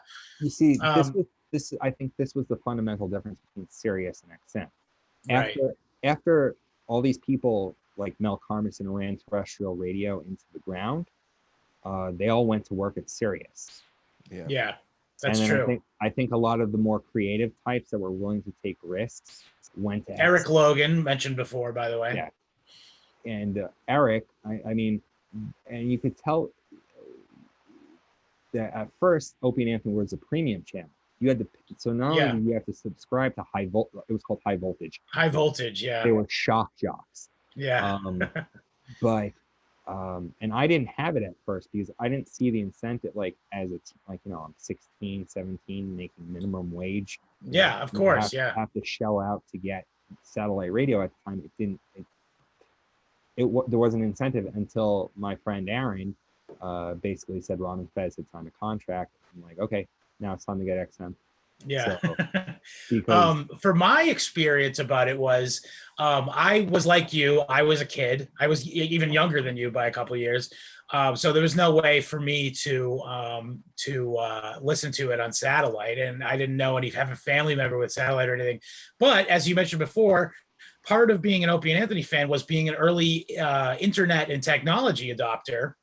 And so there was a little program, I think most of the listeners, maybe even you, William, wouldn't be familiar with it, called LimeWire. Oh, yeah, I had that. Yeah. And one kind guardian angel would post every day's Opie and Anthony show and it would be dated on LimeWire, or one of the affiliated, what I don't remember what those networks are called anymore. File sharing. File share, whatever the fuck, yeah. And every day I would wait for him to upload it, and I would go and I would just search Opie and Anthony on fucking LimeWire every day, and I would listen to the show on a mild delay, of course, but I wasn't going to shell out. So, yeah, and that's also, by the way, worth mentioning, and there's a lot of crossover here, particularly with the TV board, but 4chan had a large amount of people who were fucking, and I myself included, who were Opie and Anthony people. It's not surprising. I mean, Opie and Anthony were trolls. Yeah. And, that was the assault on the media was a troll job. like, sending. They almost invented IRL trolling. Yeah, like sending Lady Di and Marion to the VMAs to do interviews. Yeah. And like, fucking with Suge Knight. Like, yeah. it was a whole troll job. Like they John Valby got sent down to the piano store. Steinway, like that. Steinway, the piano store. Yeah. Like, to play racist fucking racist parody songs. So I'm just curious because I've listened to a few of your episodes. William, how did you get involved in this? Well, oh God, he's going to talk about Martin Kellner again. Great, thanks. I'm curious because like you're talking about Kevin Brennan, you're talking about Michael Malice, you're talking about Cumia, you're making Dice references, and it's like I can understand the Dice reference, but like Dice was huge. Dice, nobody knows who Dice is in England, but I got into it through. I started listening to Bill Burr's podcast.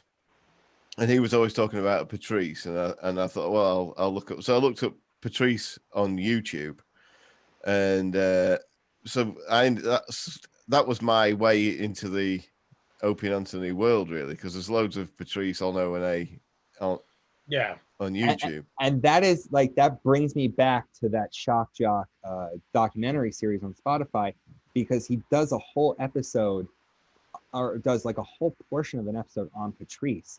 Yeah. And it's like there's this whole group of people that listen to Opie and Anthony. Discovered Opie and Anthony because of Patrice. Yeah, Patrice clips on O&A. Yeah. Yeah, like so basically Patrice became like the saint. I mean, you hear a lot of the guys on the subreddit talk about Saint Patrice, but for guys like you and me who have been listening for a really long time, Patrice was just like a big cog, but there was so much other stuff. Like I said, this guy didn't mention Stalker Patty. He didn't mention Steve Carlisi. Didn't mention Rick. Did he even bring up Rich Voss? He mentioned the Cellar crowd. Guy's a legend.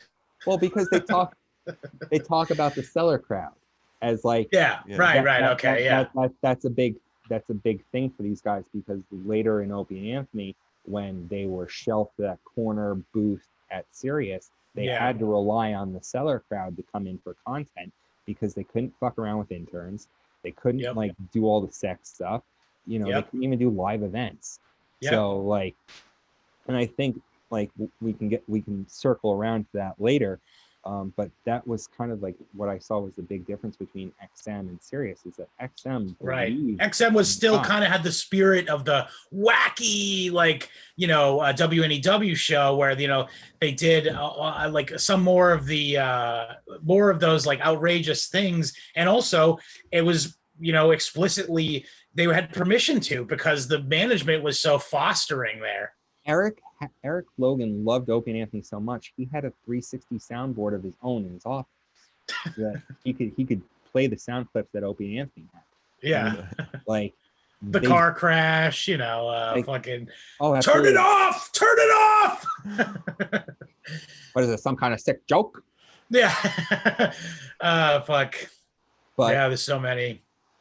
That was the thing. Like Eric, like the original XM studio was the Opie and Anthony channel, and then Frank's Place. And Frank's Place was this tiny little booth. There was a few production booths, and when Opie and Anthony came over to XM, it was very bare bones. It was Steve, Ben, and they basically hired Eric from day one. Yeah, E-Rock to the layman, but yes, Eric Nagel would, and also I think where did they get him from? Because I was under the impression that he was sort of acquired by them as an XM employee, and I'm sure if E-Rock listens to this, he's going to cringe. But Eric was a local guy. He grew up on Long Island. He went to school in Florida. He basically worked his way up in local radio. Like he did radio down in Florida. He was a radio guy. Yeah, still is a radio guy. But yeah, so I think Opie and Anthony, he was a fan of theirs. I wasn't sure if he would had at some point worked at NEW. I should probably ask him that at some point. But I think Eric was just a fan, and right, kind of opportunity knocks to work on your favorite radio show. Why the fuck wouldn't you? I mean, absolutely, and they could use all the help. I mean, they were basically getting a bunch of volunteers that were from like, I think like No Filter Paul or something was like there to Yeah. set up, and it's like it was Wow. bare No bones. Filter I mean, Paul. I haven't heard of that. Heard that. That's a name I haven't heard in a while. Paul's still around. He's got a crew of guys, and they do their own thing. But yeah, and then Steve had brought Danny in because Danny was a contributor Yep. for Foundry Music. He was like one of the writers there. So they brought Danny in, and then Dan and Travis and Derek, they were all interns. Yep. And then that basically became the open, like they interned, and Danny would tell me stories about like he struggled. Like they did not pay those guys until Opie and Anthony went to bat and got them hired. Right. And even when they got hired, they weren't making this is something, by the way, it's worth mentioning it for all the people that say, like, Opie and Anthony, they were so, disillusioned by fame or whatnot. It's worth mentioning that if by doing that, they're almost breaking stride with almost every major radio show. Howard Stern's people are well known for saying that Howard would never, ever, ever fight for them to get money. Yeah. Well, again, it was just to get these guys that were basically producing the show for free. Right. Them just, the bare minimum, I based on what I knew at the time was probably about $35 a year. Yeah. Just to get that, because remember he was the executive producer. I think Ben was still the co-executive producer, and then Eric was just regular producer, and then they bumped Eric up to senior producer. Then there was some issue with Ben. Ben got fired. Then they hired Sam, then Wild Bill. And funny thing about Wild Bill is this is something that never gets mentioned either, was Wild Bill got fired because Francine, who was this crazy intern they had at NEW. And it's the black chick. Yeah. She's the only black woman that Anthony would ever have sex with. I never really understood the big deal about her. I met her once. She's crazy. But yeah, they had done the Slave Girl bit. Yeah. Basically, that was one of a handful of bits that are basically more or less destroyed or never mentioned again. I haven't been able to find it. But Bill was told he couldn't play that, and he played it, and he got fired.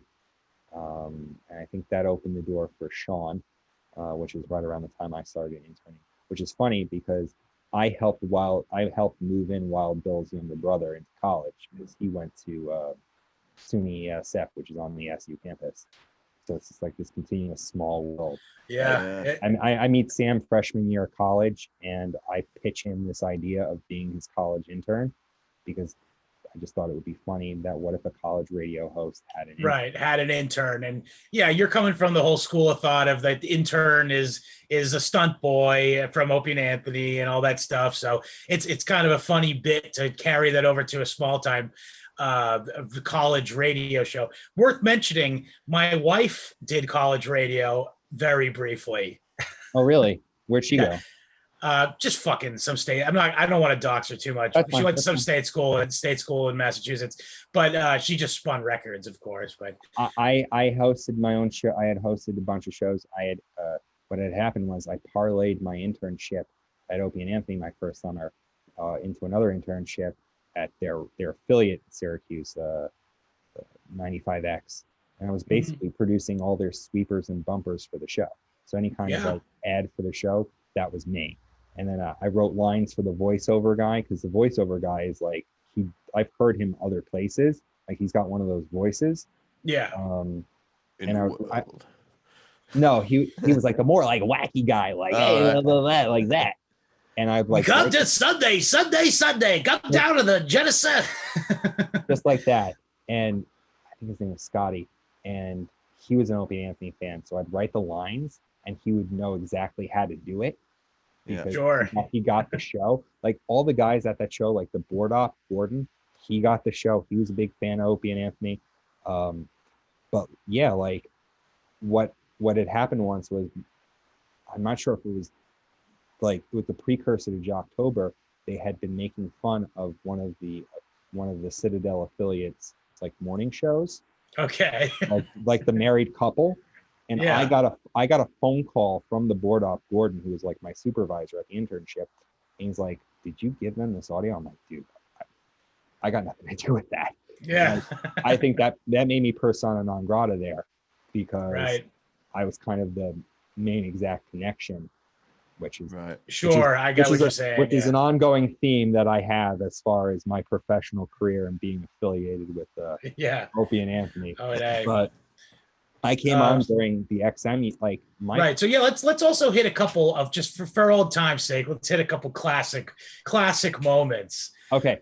So One of my favorites, I gotta say, one of my favorites all time was the time that girl came and brought the poker chips. yes, The poker chips to Opie and Anthony. I was a big fan of the Charles Ross one-man Star Wars show. And they just start playing. Remember that one? They start playing the ping pong, because they had done that. They had back in to sweep back to NEW. They had Limbaugh from Hogan's Heroes on, Mm-hmm. and while he's telling the story about how his family was in a concentration camp, they started playing Hitler speeches. Oh, that's great. They would do shit like that early days, and Yeah. my favorite bit of Opie and Anthony was Bad Color Day. Okay. Like that's where the birthplace of Ramon came. Like, Yeah. Oh, yes. Let's not forget about that. Yeah. Steve had this like idea for like one of the sweepers where it was like this old man, and he had a manservant named Ramon. And Yes. and like, of course, Jim and Anthony and Opie would just shit all over. It's a dumb bit. Yeah. Sorry, Dumb Steve.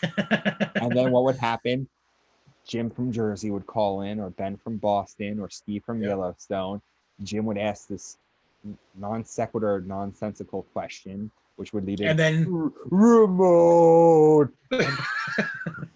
And at the time, that would just have you howling on it, because it would just be like, "Give this man a bucket of AIDS.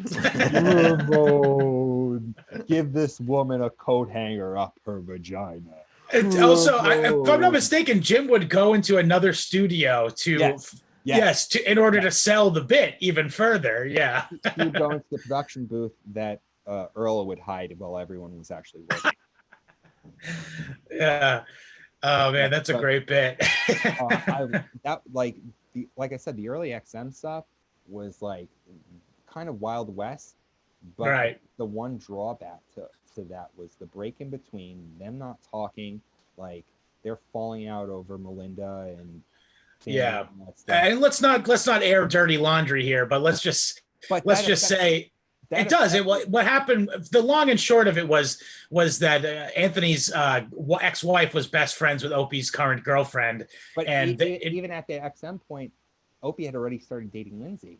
And like that's there should have been better communication on both their parts to make it water under the bridge. This is a new frontier for them. This is a new opportunity for them. Let's start fresh. But no one ever did that. So it just kind of kept festering. And I think also they moved to mornings. And I think that completely changed the energy, because Anthony used to get drunk, and it sounded like it literally NEW sounded like, and I'm sure AAF sounded like a party. It sounded like a frat party. And NEW or at XM, they were up at like 4 o'clock in the morning. Right. I remember Anthony, hearing him say that he wasn't sure that he could do radio without drinking. That's not surprising, because some of his best bits, he was probably drunk. Shit-faced, during some of those Ronald Reagan call-ins at NEW. But yes. But golf clubs again. Mommy. Anyway, so so do you, is there anything you wanted to like get off your chest maybe about your time there? God. I mean, I think that, you know, the thing that like was that's been gotten me is the idea that some of them have tried to rewrite history. Sure. But honestly, it was very difficult for me post internship. William, I don't know if you know anything about my experience with Opie and Anthony. No, I don't. Please tell me. So Pat Duffy, who's king of the interns, is an incredibly, like, just a beautiful person. He's a great guy. He's what the Jews call a mensch. He's a fine person. And, you know, they motherfucked Pat. And he's responsible for some of the most memorable bits. I mean, he did Baby Bird, which is when you're the largest.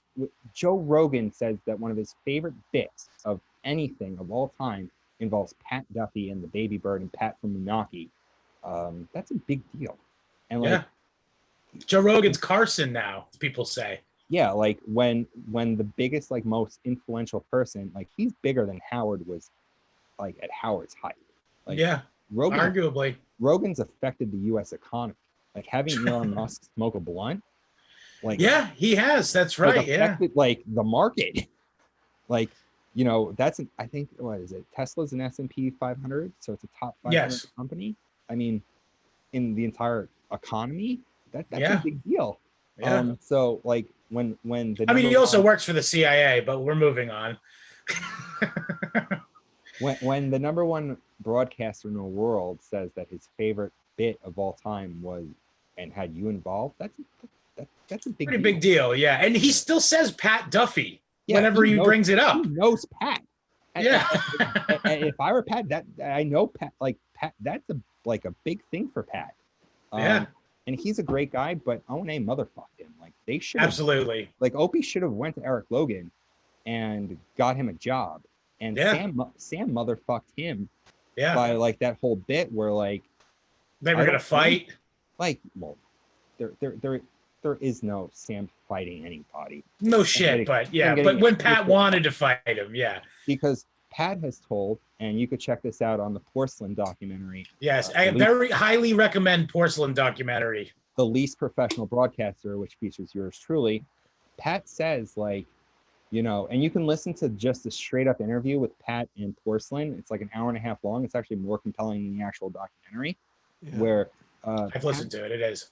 Pat talks about how, like, his wife Jess at the time when they were dating was, like, begging Sam to stop fucking with Pat. And Sam wouldn't stop. And, like, Sam confided to Pat once, he's like, I know you could kick my ass, but if you ever did, I would sue you for everything you own. Yeah, by the way, that's something that little faggots say. I remember kids in elementary school and middle school saying shit like that, and it was the gayest shit imaginable. But just the idea of an adult saying that is mind-boggling to me. I don't want to go too much into it because it'll just trigger me. Sure. Sam's a huge piece of shit, which leads to what happened to me in my internship, where, you know, I was broke and they offered me money to pick up Jim Norton's shit. So I made several scat videos. That's where the whole duty hat comes from, and Big Boy Made a Duty, and I did all those series. And that was partially like, I didn't want to do it, but Sam kept pushing me to do it, because in that kind of environment, if you didn't do something like that, you'd be off the show. Well, it wouldn't be off the show. I didn't care about getting any airtime. I was actually there to learn how to run. Like, it was supposed to be a twofold thing. Like, Opie and Anthony were my heroes. Like, I emulated these guys. I wanted to be like them. I also wanted to learn how to run a radio show. Like, I was there to learn skills. Like, I would go to Danny and be like, Danny, give me something to do. And I'd be like the same thing with Travis. Like, Travis, can you teach me how to screen phone calls? Or Derek, show me how to do production stuff. Like, I asked questions like how to use Adobe Audition. Like, I had to, you know, I'd ask for tips here and there, but I basically had to teach myself. Like, I was there to learn how to run a radio show. Like, that was what I wanted to do. I wanted to be a producer. I didn't want to be on air. Like, I didn't want to be a stunt boy. And I was reluctantly to do it because I wasn't working. And interning costs a lot of money. Yeah, it does. So, like, most of these interns in these big, you know, Advice and Vox and whatnot, all those fucking people are trust fund kids that their parents send them a fucking stipend to live on, and then they get to go play pretend journalist. I mean, this is not that. no, like my parents like did well, but we weren't like rich like Sam's parents. Yeah. Like Sam's father was like an ad executive. Like Okay. he made money, and like my parents did well, but like I basically supported myself through both my internships through Opie and Anthony. I went broke. Like I had a decent amount of savings from all the time I worked, and I burned through Right. the interning because it's like gas, tolls, and then parking in the city because there Right. was no train from New Brunswick at when you have to be at the studio at 4:30 in the morning. True. So it And was the a very, tolls are a fucking bitch, by the way. oh, absolutely. It's like six. I remember one time I drove through there, and it wasn't even. It was a long time ago. I want to say it was over 10 years ago. It was like to cross the George Washington Bridge to get on 95. It was fucking $17 No, it's per 16. car. It's 16 now. Okay. But yeah, the Verrazano was like 36 to go from Oh my God. Brooklyn into Staten Island. Yeah, it's something insane. And that's not even going over the outer bridge or the Goethals into Jersey. That's like another Yeah. 13, $14, but that's getting too local. So yeah, like I did that stuff. I humiliated myself for my heroes, and I basically got blacklisted from radio. Like Right. I wasn't able to get a real job. And I know I saw a video where like it was because they would occasionally call me to check up on me, which was just Sam trying to humiliate me because I wasn't working in radio, and he was because he would Fucker. he'd do that. Yeah. And I basically said one day, I'm like, I think being affiliated with Opie and Anthony killed any opportunity for me to work in radio. And Opie basically said, yeah, you're probably right. And being affiliated with Opie and Anthony basically prevented me from working even at Sirius. Yeah. Sirius was like, had like basically a direct line to Syracuse University. I knew a lot of SU grads that were working at Sirius. Like my program director, like my boss when I interned at one of the Z89, which was like a student-run station, she hosts a show now on Sirius. Wow. And there's like a shit ton of production people and that went to SU, and I couldn't even get an interview. And I'd asked their boss at the time, Rob Cross, like, you know, hey, look, like I'm not asking for like an actual job. I just want an opportunity to like prove that I know what I'm talking about, and I can just get an interview. And he made up some bullshit thing that like they're just passing you up. I'm like, really? They're passing you up for everything? Yeah. And you can't even get me a fucking you know, job like editing together the commercials where they have they have a couple of seconds of top 40 songs of the week. Absolutely. I wasn't looking for anything crazy. I was looking for an entry-level position. And the thing is that if you look at the history of some of the competent interns that passed through there, even after me, you know, someone like Swivel Hips Evan or my friend Matt Ryan, you know, these guys were competent people. Charlie, who's friends with Butcha, like all these guys wanted to work in radio. And they only hired one person, Paul. And I think that was after the fact that Opie called the company out for saying, why aren't you hiring any of our interns? Yeah. And I just think that was basically they viewed anyone that came from Opie and Anthony as a liability. Right. As opposed to just these kids that want to work, and they probably saw the stuff I did and saw that I was a liability. And, you know, Sirius killed Opie and Anthony. Yeah. They literally did. Yeah. It was the slowest death of anything. And that's like the whole crescendo of like this like dramedy was. Yeah. I think I've noticed that. I mean, I'm no radio expert by any means, but as all the listeners know, but it seems like there's something going on at the moment, isn't there? Like so Comedy Central stations, that's having its problems, isn't it? But they're getting rid of a lot of shows now, aren't they? They're cutting shows. If I had to take a guess, they're trying to save money to pay for Howard. Yeah, exactly. This is what I'm getting to. That they're basically just so the idea of satellite radio was to have a great deal of choice and for it all to be Also free, uncensored and not yeah. restricted by, you know, Yeah, content creator. Yeah. Well, that's as what I meant by free, but that it's ending up just being a vehicle for Howard Stern and nothing else. Well, I think what has happened is that Sirius, instead of investing $100 million a year in new talent and new technology and new means of meeting people, like reaching out to people, like I had for years ago. They rehired Joey Ramone instead. Yes. I mean, think about this. They didn't. Their number 2 guy was Jason Ellis. He was supposed to be the heir apparent to Howard. Right. And they didn't re-sign him. I mean, because like I said before, the people that ran terrestrial radio into the ground all left terrestrial radio to run Sirius into the ground. Well, and it wasn't a merger. No matter what anyone says about what happened, hostile takeover. It was a Patrick Bateman style. Yeah. Well, this is an execution. I mean, I've worked with marketing guys before, and Sirius is clearly run by marketing guys. Is it though? Because they're marketing a guy that is he's irrelevant. Yeah, but this is how they work. I've worked in a. It was actually an audio medium. But it was before the internet took off. I worked. I set up a audio book lending library system that operated over gas stations, rest stops around the UK motorway network. And we had a marketing guy on board, and it was like, rather than it was all about, you might as well have them all be the best, the most popular one. That would be the best. But the whole point of the system was to have a lot of choice, so that people could come back and keep swapping the tape for another one and blah, blah. But I can just see that is what's happening with. Yeah, no, Howard Stern's the biggest thing in the world. The fact that his show's useless now doesn't matter to them. It's just, that's the number one. That's the one people like. So we've got to keep that at all costs. I think that right now, Sirius XM, and I'm not a business expert. I'm not necessarily a broadcasting expert, but I can put 2 and 2 together. I don't think they have as many subscribers as they claim they do.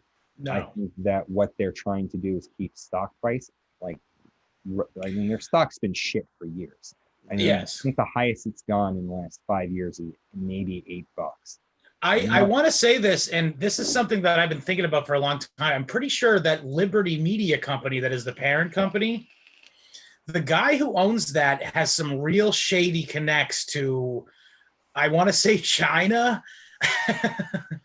And stuff. And I've John Malone, right? I think so, but it might not be China. It could be some other fucking third world fucking dictatorship. But the point is, what I'm trying to say is, he's like a stocks guy. He's not like he never was a big media guy, and he got into the business of just buying media companies that exist already and just kind of running them with like good accountants or whatever. Yeah. But I've floated the idea that the entire Sirius XM business model is sort of his fucking like money laundering operation. I mean, it's entirely possible. I'm almost certain that I don't have any kind of real evidence. Oh, I speculate wildly about much more fucking crazy shit on this show. Don't worry. I think if the FTC and the SEC actually looked into how many actual real paying subscribers, it wouldn't be nowhere near 30 million. That's crazy, because that's like 1 in 10 people. Well, because the way it works is, you get a lot of boomers who don't understand how to properly use their smartphones, or how to cancel a subscription, or that. And then what they always do is, every time you buy a car with it, they count that as a new subscriber. So if you lease the same automobile like my mom does, and it happens to have, say, satellite radio, every time she changes over a lease, they consider that a new subscriber, right? Or when you threaten to cancel your subscription and they offer you another, like, whatever, free months, whatever, they count that as a new subscriber. Yeah. So it's a huge shell game just to keep stock price up. That whole thing with like giving Stern another 5 years is just trying to buy them more time. I don't even know what to do. To extract whatever they can potentially get out of it. This is literally how all of, by the way, Wall Street works. It is, like you said, a shell game, and essentially is a shuffling around of this cheap current. Not to get into fucking economics here, but basically what it is the way the stock market works is a bunch of cheap currency injected into the economy by the Federal Reserve, and the first people who get it are banks and big investors and stuff. So they get the money when it's the most valuable before it loses value from inflation. So basically, a company like Sirius XM has a perverse incentive to do shit like that, is just extend, maybe at the expense of the people in the company, maybe at the expense of the shareholders, but the point of the money is to get that money. The point of the thing is to get the money now. Yeah, but the fundamental problem with it is that it's unsustainable. Yeah, and there's no need for satellite radio. I don't even know if there is satellite radio in Europe. We have digital terrestrial radio. Well, but no one listens to that either. There's no argument to keep, as you were saying, there's no argument to keep satellite radio because you got your smartphone. So even when they talk about like sports and stuff like that, it's like I can if I was a Los Angeles Dodgers fan, I could download whatever talk radio, like sports talk that carried the LA Dodgers, download the app because they have to have an app by now. Yeah. And listen to Dodgers games. And you could do that. I'm sure iHeartRadio makes it extremely easy for you to check out whatever fucking terrestrial radio station in the world you want to listen to. And now with podcasts, there are no breaks, right? Joe Rogan's proven, like, has basically destroyed Howard's entire, like, model, where, like, Howard would do different segments and stuff like that. Joe Rogan has one guest on, and he talks to that one guest for 4 hours. Right. Over a wide variety of whatever topics. And, it's just, I don't see it as, they're just not building up talent, which is what they should have invested all their money in. I had the idea for years ago that when they bought it out, that they should have developed apps for the game systems, like your PS4 or your Xbox, so you could maybe offer, a limited channel where you get like 10 presets and those are your channels. Because most people when they had it, they had 10 presets. I know I had mine when I had on Sirius. I still have them programmed into my thing because occasionally you'll get a free weekend or something with Sirius XM and it'll just turn on in my car whether I want it or not. So and I still hit the one button to go to 60s on 6 every time. So when I had XM, it was like Lucy and Ethel, and then I had the Opie and Anthony channel or the Virus. I had maybe the conservative talk, maybe I had like the blues station, and then I had like the rap station. So like I had 10 presets that I was going to listen to, and they could have developed apps for the game systems so that you can listen easily. And offered like a cheaper thing, because most people that play video games, maybe have that disposable income, but they only want 10 channels. And they could have offered that option and made a shit ton of money and brought a bunch of new subscribers in, because how many people are crossover that play video games and listen to Howard or Opie and Anthony? There's probably a shit ton of people, but they didn't reach out to those people. So you would have to have a device or stream it online instead of just streaming through your game system. And I think when I came on board with Dave's show, I thought that Compound Media was what Opie and Anthony should have done in 2012. Because remember, Opie was going on and on about how like he's not resigning, he's done with Sirius XM, doesn't want to do this anymore. I think that in retrospect, that was obviously more of a reflection of his relationship with the other people on the show. Well, I think it was a general, like I was saying before, it was a general reflection of the fact that at Sirius basically was like, we're going to slowly kill these guys off. Yeah. I remember I was this is when I was a little older, so I had the ability to subscribe to Sirius. I remember at the end of 2012, like when you were talking about, was like the show became very repetitive. I gotta admit, they had that apology clock bit. They had for a whole month. Like, yeah, Jocktober, and I love Jocktober. I'm not gonna talk shit on Jocktober, but it did get a little bit grating at times to hear more shitty radio and have them react a little bit outrageous, react like, "Oh my god, it's so bad." And it's like, I know it's bad. It's the same thing as the other shows. It was funny when they would occasionally do it, like when they would shit on Maxwell or they go after Mancow. That was funny, but when you do a whole month of it, I feel like it's. I know that it became a staple. But it became a staple because Opie and Anthony didn't have to work. Yeah, that's true. Sam would pull clips and they would just play them. Just going back to that, I think going back to the sort of media trends as they are, I think, you can see that podcasts have fulfilled the potential that everybody thought satellite radio and digital radio had. Oh, absolutely. Because what you get, I mean, over here you get a media landscape that's dominated by the BBC and Sky, which is Fox. Basically. Yeah. And ITV, which is another, big independent broadcaster. And they're much as like, this sort of everything eventually becomes the same. So you've got hundreds of channels of TV or radio or whatever, and they're all the same.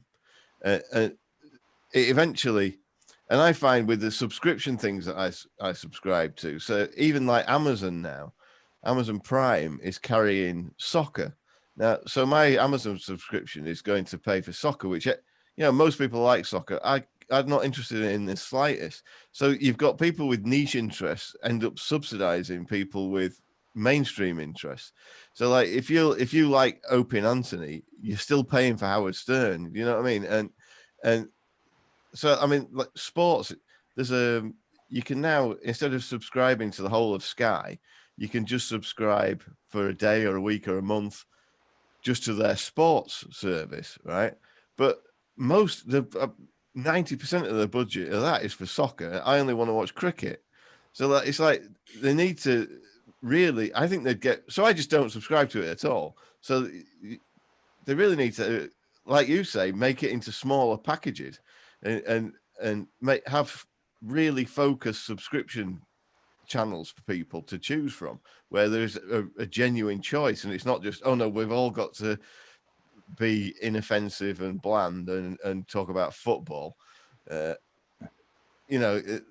have a lot of smaller, cheaper outlets. And then this is kind of adding up to what you're saying. What I think should be is that big business needs to get the fuck out of creative arts. Yeah.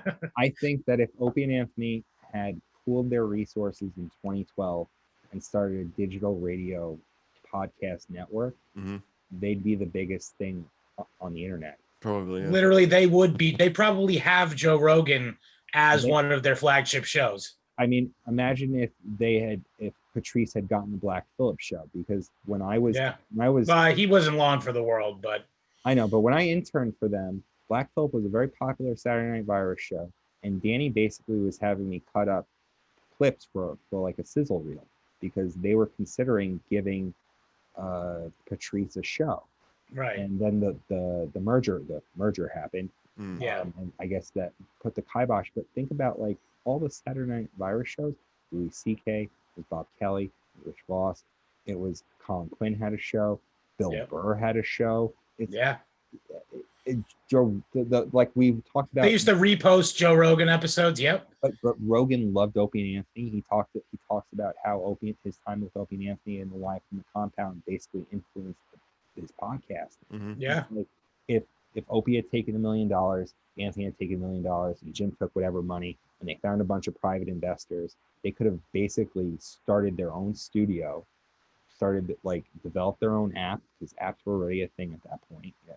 More and more people had smartphones, and they could have bought their whole entire library, but took all their friends with them. Took Ron and Fed, took all those guys, gave them all shows. It would be the biggest freaking thing in the world. Absolutely. It literally would be like they would be richer than their wildest dreams. Yeah. They would be they'd be bigger than hell. Opie would have achieved his dream of taking down Howard, Yeah. because Howard would be relegated to satellite radio. Shitty satellite. That's literally a dying medium that, as we said before, is really just a financial shell game. And O&A would be everywhere. Yeah. And everybody's fucking podcast feed. I mean, you could say the same thing for Howard. I mean, Howard could have done that. Howard won't do that because Yeah. Howard thinks he's above podcast. Yeah. He's shitted on podcasts. Yeah, I remember he specifically went after Ari Shafir. I don't remember what the context was, but he said like, "Oh, Robin, why haven't I heard of him? He's 43 years old." But meanwhile, Ari Shafir is wildly popular. He had a Comedy Central show at the time based off of his success as a podcaster. Yeah. I mean, everyone knows. It just shows how out of touch Howard was. Well, I mean, Howard is out of touch. And I'm going to say something, I don't mean to be controversial, but I feel like a lot of Howard Stern fans are some of the worst NPCs on the planet. Yeah, they're fucking boomers, major. It's not. There's a lot of Xers and there's some millennials, and it's like, you see how a lot of the Opie and Anthony audience turned on O&A. Yeah. Because things change and people change. Yeah. And people's tastes change. But like Howard fans, like Howard's completely like thrown everything that made Howard great. Yeah, it's not even a semblance of what Howard Stern was or what made it good or even decent. It's now just an old cat lady talks about how bad Trump is, the show. but his fans are like, Howard can do no wrong. And and I'm just like, you pay for someone that works 2 hours a day, 2 to 3 days a week, and takes the whole month of August off. I mean, what's the incentive about that? And then they talk about his interview. I don't even think my dad listens to Howard anymore, and he was the Howard Stern guy I knew. I almost got into it on Facebook with, I guess, a friend of a friend about Howard, and I was just like, you know what? I've tried to do this before, and it's like I said, it's like talking to an AI, like a non. Yeah, it is like it's the NPC meme embodied. Yeah. Like they just like, what do you mean? Come on, this show's still great. Howard's never been better. I mean, he's become this like interviewer, and it's like they've bought into his bullshit. Oh my God, I've gotten to so many fucking arguments. He sucks at interviews. He's not good at interviews at all. He always asks the same fucking questions. So, how do you remember all your lines? Do you ever want to fuck the person you're starring across? I know I did when I was in fucking Private Parts. What else? It's just the worst shit. And you know what it is? You can't call out Howard for that and give Rogan a pass. What do you think about DMT? All right, I'm not trying to suck Rogan's dick. He's a bald midget who works for the CIA. But anyway, so this puts us at a crossroads. We have now officially crossed over the record for longest episode of History Homos podcast. So I was thinking, now this is a really good jumping off point for the post-show talk, and not just a post-show, but the very end of the show, and all the drama that ensued, and it's almost as ripe a conversation as what we talked about tonight. So I propose so what do you want to do? Do you want to try to brush over that tonight, or do you want to do part two? Let's give just a taste, and maybe do let's give him just, in the words of one Greg Opie Hughes, just a taste. But so I guess what should we leave it at? Should we leave it? I also should. I mean, the grape fight, that was great. The yogurt grape fight. I mean, and then also they were trying to do that the cruise that they were going to shut. They were going to be an Opie and Anthony cruise near the end of the satellite run. Here's the thing about the end. I canceled my subscription, I think, in 2011 because I basically said, you guys are giving Jason Ellis a job and I can't even get an interview. Cancel my subscription. Yeah, he sucked. And then that was a mini radio war too, if you recall. Well, I mean, from what I understand, Steve Blatter discovered Jason Ellis one day somehow in Australia, and he basically like latched onto this guy. And I would listen to his I show. know, I'm Guy. He just came off as a walking Mountain Dew. Mountain Dew, yes. Like everything's extreme, and it's like, Yeah. Yeah. I just, it didn't. I know people that are fans of his, and I'm like, well, good for you, but I've always viewed him as a third-rate Opie and Anthony. Like, Yeah. I think he stole Gay or Funny. Like, Opie and Maybe. Anthony used to do Gay or Funny Yeah. at NW, and I feel like he basically lifted that bit. But I never really understood what was. Yeah, I'll be full disclosure. Whenever I hear like people who work on Gas Digital, whatever, like speak not mockingly of Jason Ellis, I cringe big time. I don't know who does, and let's not name names. Yeah. But like as someone who listened to talk radio their entire life, like I grew up listening to conservative. Yeah, you don't you're preaching to the choir here, pal. Like I've always found him just being like not interesting. I've never found him to be a particularly good interviewer. I don't think he's funny. I've never liked any of it. Like whenever I did listen, because it was usually like right before Saturday Night Pirates when they had him on. Oh yeah, they were the same station. That's right. Well, no, because he was Steve Blatter's golden boy. He was like, I'm a big fan of Opie and Anthony. I want to be on the channel. So they basically forced Ellis on Opie and Anthony. And I think Opie and Anthony probably felt they're going to get replaced, especially being what was going on at the time with the show. Opie and Anthony had a lot of potential, and Sirius should have seen that. I know that there was a lot of bad blood because they would shit on Sirius, but at the end of the day, they ended up working for the same team, and I was at the last Virus show. Those were huge successes. Despite like them booing Birbiglia off, which I knew it was going to happen. Like I told the people that I was with, I'm like, this guy's gonna get booed off because I had been in when Birbiglia was in. I'm like, he does not fit in with these guys at all. But Opie, it was that fight between him and Voss too. I don't think I was there that day. I don't remember that, but I just remember like Opie was pushing Birbiglia, and I'm like, he is not O&A material. No, he sucks. I'll say it. Fuck it. he got booed off stage. Like, you know, all those, and everyone was there. It was like Patrice was there. Brewer made this. He was the big secret guest because once Sirius and XM merged, they let Brewer go play with them because they're supposed to be one big happy family. But they didn't do any Virus shows after that. That was a big deal. They wouldn't allow them to do live events. They relegated these guys to a corner office, and they slowly but surely fired Danny. They'd always put up some producer on the chopping block. R.I.P. Steve. That was, I guess, that was kind of Opie's doing, though, wasn't it? I don't know the necessary details about that, but I just know that Steve more or less probably supported all of their Opie and Anthony media for free. For all that time, and probably wasn't compensated for the and also worth mentioning that during the years that we're talking here, like during the WNEW years, hosting on the internet was enormously expensive. It's still not cheap.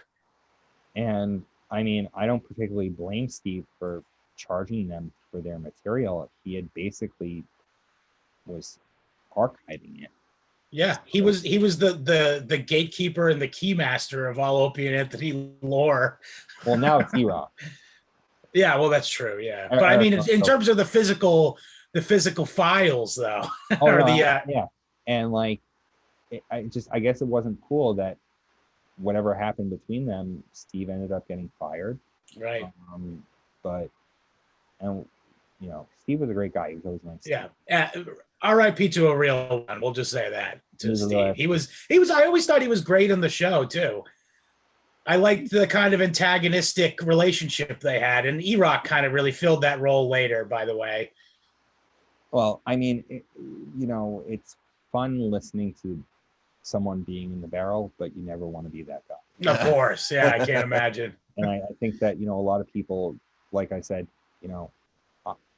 for me, having gone through what I've gone through, replay values lost a lot of its ability just because, I know what I know now, and my perspective has changed tremendously. Like Ron and Fez has tremendous replay value. When my wife and I drive back from Tennessee, we'll listen to like Siren series stuff and classic Ron and Fez bits, and that stuff still holds up. Earl's grandmother and I Midnight guess Rider saga. Yes, I guess if you want to stop watching porn, a good way to achieve that is to appear in it for a while. That's true. Probably, but yeah. That's all I got. So let's tie this up in a bow nicely with you were saying the show is kind of declining. They got to a big fight on the first and only, to my knowledge, on air fight between Opie and Anthony. The grape fight. Was the grape fight. Yeah. And it was actually had to do with that what the fuck is that shithead guy's name? The tabloid guy who wrote the tabloid article. That was because of the Ben Sparks had a quote unquote Bam Margera sex tape that didn't really exist or something. It doesn't exist. Yeah. So there is a Bam Margera sex tape. However, the person in that video is not Opie's wife. But there was the other thing about the F.H. Riley tweets. Right. Yeah. Well, yeah. So real briefly, Anthony showed up at Opie's brother's restaurant and wasn't immediately brought in to the nicest table in the house, and he had to wait. And, I'm sure he thought this was a harmless joke, to say that it was a shithole. And what was he said? What was the exact I think verbiage? There's something about not getting a free drink and they don't know who he is. Yeah. Basically, Anthony was being a little tongue-in-cheek. Yeah. Because obviously, but I can understand from Opie's perspective why that would be like, dude, don't talk shit about my family. Like, it's hard to run a fucking restaurant. Oh, I know. Don't talk shit about my brother's restaurant. You fucking cunt. They can go under tomorrow. I can go into I can talk about the whole business dynamics of the show. We haven't even got into business dynamics of running this show. Yeah. And the poor management and leadership of the showrunners. And delegating responsibility. I could talk hours on that. But there's in so many small companies, I'm sure you could both have experience working for small companies, and there just being tremendous amounts of communication issues. Yeah. Oh yeah. And when your co-owners don't talk to each other and don't communicate, right? I mean that's when the rest of the employees run the asylum. Yeah. When you don't delegate responsibility. And I think this probably contributed to a lot of Steve's agita. Steve was the executive producer. He was supposed to be the operation, like the COO of the company, right? So they should have let him run the show. Right. And, you would have someone like Sam just to tell interns to ignore whatever Steve said. And you can't run a business like that. No. Imagine running like a restaurant and the owner and the GM says, hey, look, we need to do X, Y, and Z. And then the shift manager saying, don't bother doing the sides tonight. Yeah. Like don't do your side work. Yeah. Like, don't sweep or mop. Don't refill the fucking sugar packets on the tables. Like if you were the general manager, you'd be pissed as fuck, and you'd want the owner to have your back, but it was never like that. Nope. If there was something that happened, they'd just run O&A and all right, we're gonna make fun of Steve for 45 minutes. Right. And that's how you executive produce. That's how you executive produce. In fact, yeah. And I can only imagine that fucking sucks. Yeah, I can't imagine, dude. Like, look. And then you got Opie going, I don't want to be the boss. And don't be the boss, and let the operations manager run the company. And then also don't get buddy by. And I know I'm talking not that I'm in school to talk out of school, but I mean I'm talking behind the scenes gossip shit here. But then don't run to the fucking managers, your managers, and fucking shit talk people when they displease you mildly. Well, people have ego, and some people like to have their ass kissed. I mean, I don't know anyone who doesn't like to have their ass kissed, but I like my ass kissed with tongue. I like my syrup. Scott's never had sex. No, I haven't. But anyway, so yeah, I guess the grape fight that was fucking epic. But I guess we should hold there because now is really the turning point of where the story kind of goes out of control. Well, Sirius didn't care. They Yeah. they slowly but surely killed their show. Yeah. I mean, fired Danny. I know that they tried to. Was Danny still like real tight with Anthony at the time, or was that after? My timeline after that point a little screwy, but I Okay. feel like at some point between the firing and whatever happened outside the studio, I think that probably the firing probably contributed to whatever rift happened between them. But I imagine. I don't want to get into that. Danny was always nice to me. Danny Right. still always, I can say for my perspective, I got a schizo DM from him at one point telling me he's gonna kill me. who, Danny? Or Yeah, anything? Danny. Danny's always been nice to me. Danny was always cool with me. I mean, he's the one who gave me the name Creampie Jones. True. And we had a conversation recently, and Is he doing better? Yeah. Okay, Danny, good for him. Because I've always liked Danny. Like I always thought like Danny's hijinks when we were interning were like he would just pull his ass out or he'd knock papers out. Like it was right. harmless, stupid shit. It wasn't being like psychologically tormented. No. So He doesn't respond to trolls well, is what I'm trying to say. his relationship with the subreddit is a tumultuous one to say the least. But Yeah. personally, I've never had anything bad to say about him. He's always Anyway. He's a good guy. So let's call that part one. We are now at 2 hours and 25 minutes of uninterrupted autism. And so yeah, let's hang it up there. And I don't know, we'll talk off the air about when we're going to do part two, but I think that's a nice teaser because things are really about to get crazy in the story. Yes, this is when things really get interesting. Yeah. So yeah, that was almost like a love. In a way, it was a love letter to Opie and Anthony, and next part might be the Dear John letter to Opie and Anthony. More like the go fuck yourself type of thing. Yeah. It's been a really nice trip going down memory lane. Some of the favorable memories that I've had of my relationship with the Afro universe. Right. So before we go, I know you've done a couple plugs for some friends prior, but I know you wanted to get like a clean plug out. So please plug whatever you would like to. So again, watch the Eastside Dave show on Compound Media Tuesdays at 7:30. Then former intern Angry Matt or Fat Matt owns a wrestling league called Catalyst Wrestling, and you can catch them. Oh, really? You can catch them on Gas Digital. If you use the promo code Catalyst, you can get a free trial. And then check. He's doing good though, isn't he? Matt's a beast. Yeah. Matt's awesome. They're making big moves in wrestling.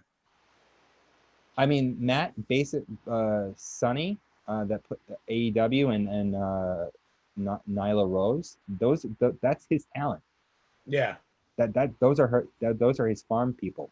Like right. Yeah. That's his Derek Jeter and yeah. Who else was he? Well, Big Poppy was brought up through I believe so. I don't know. I'm not a baseball guy, to be honest. I'm a football fan, but the Tom Brady. Yeah. Right. Okay. There you go. Yeah. Second string becomes the superstar type of thing. Like that was those were his farm. Those were Sonny was a hero on the when it was Capital, but now it's Catalyst. And so with Nyla Rose, she was one of the part of the tag team champions. And Sonny was, I think, the Capital. I know. Sonny was Sapphire champion, I think, for a bit, and then the Capital champion. So, yeah. Yeah, check that out. Catalyst Wrestling on Gas Digital. And also, I believe it's now on the Fight Network, too. He's got Matt's making a lot of big moves. I'm so proud of him. It's a lot of fun. I actually, before this whole COVID thing, I was the concessions person at the tapings, because there were live tapings and it's a lot of fun, and it's very much, if you grew up like I did watching Attitude Era WWE, that's exactly what they've tried to capitalize on and kind of bring back to. And then you can also check me, Pat Duffy, and Annie on the least professional broadcaster Porsalin's documentary. The other thing I watched was Beige Frequency's Anthony Cumia series to kind of We didn't really get into much of that No. besides what is covered of the actual show, but Yes, but hopefully. also, William, message. I used to talk to Porsalin years ago, so you should message him on Twitter. We got to get him on the show. Yeah, I've spoken to him before as well. He's a great guy. Yep. Yeah, he's a nice guy. He's a dreary Brit like me. Anyway, and anything else you want to plug before we get out of here? If you are interested, check out that Shock Jocks on Spotify, The Rise and Fall of Opie and Anthony by Nat Provenzano. You can watch Greg. Look at you're a generous plugger. I'm a nobody, but I help people out. I don't care. We all got to help each other. So. Yeah, You're a good man. Anyway, so for full episodes, www.historyhomos.com. You can follow us across social media at History Homos Pod on Twitter, Parler, and Instagram. And you could follow our YouTube channel, give us a subscribe and a like by either searching History Homos on YouTube, or you can click the link at any of our social medias. And you can follow me on Instagram at Scott Lizard Abrams. William. become ungovernable. Later, homos. Hang on. I got to stop recording.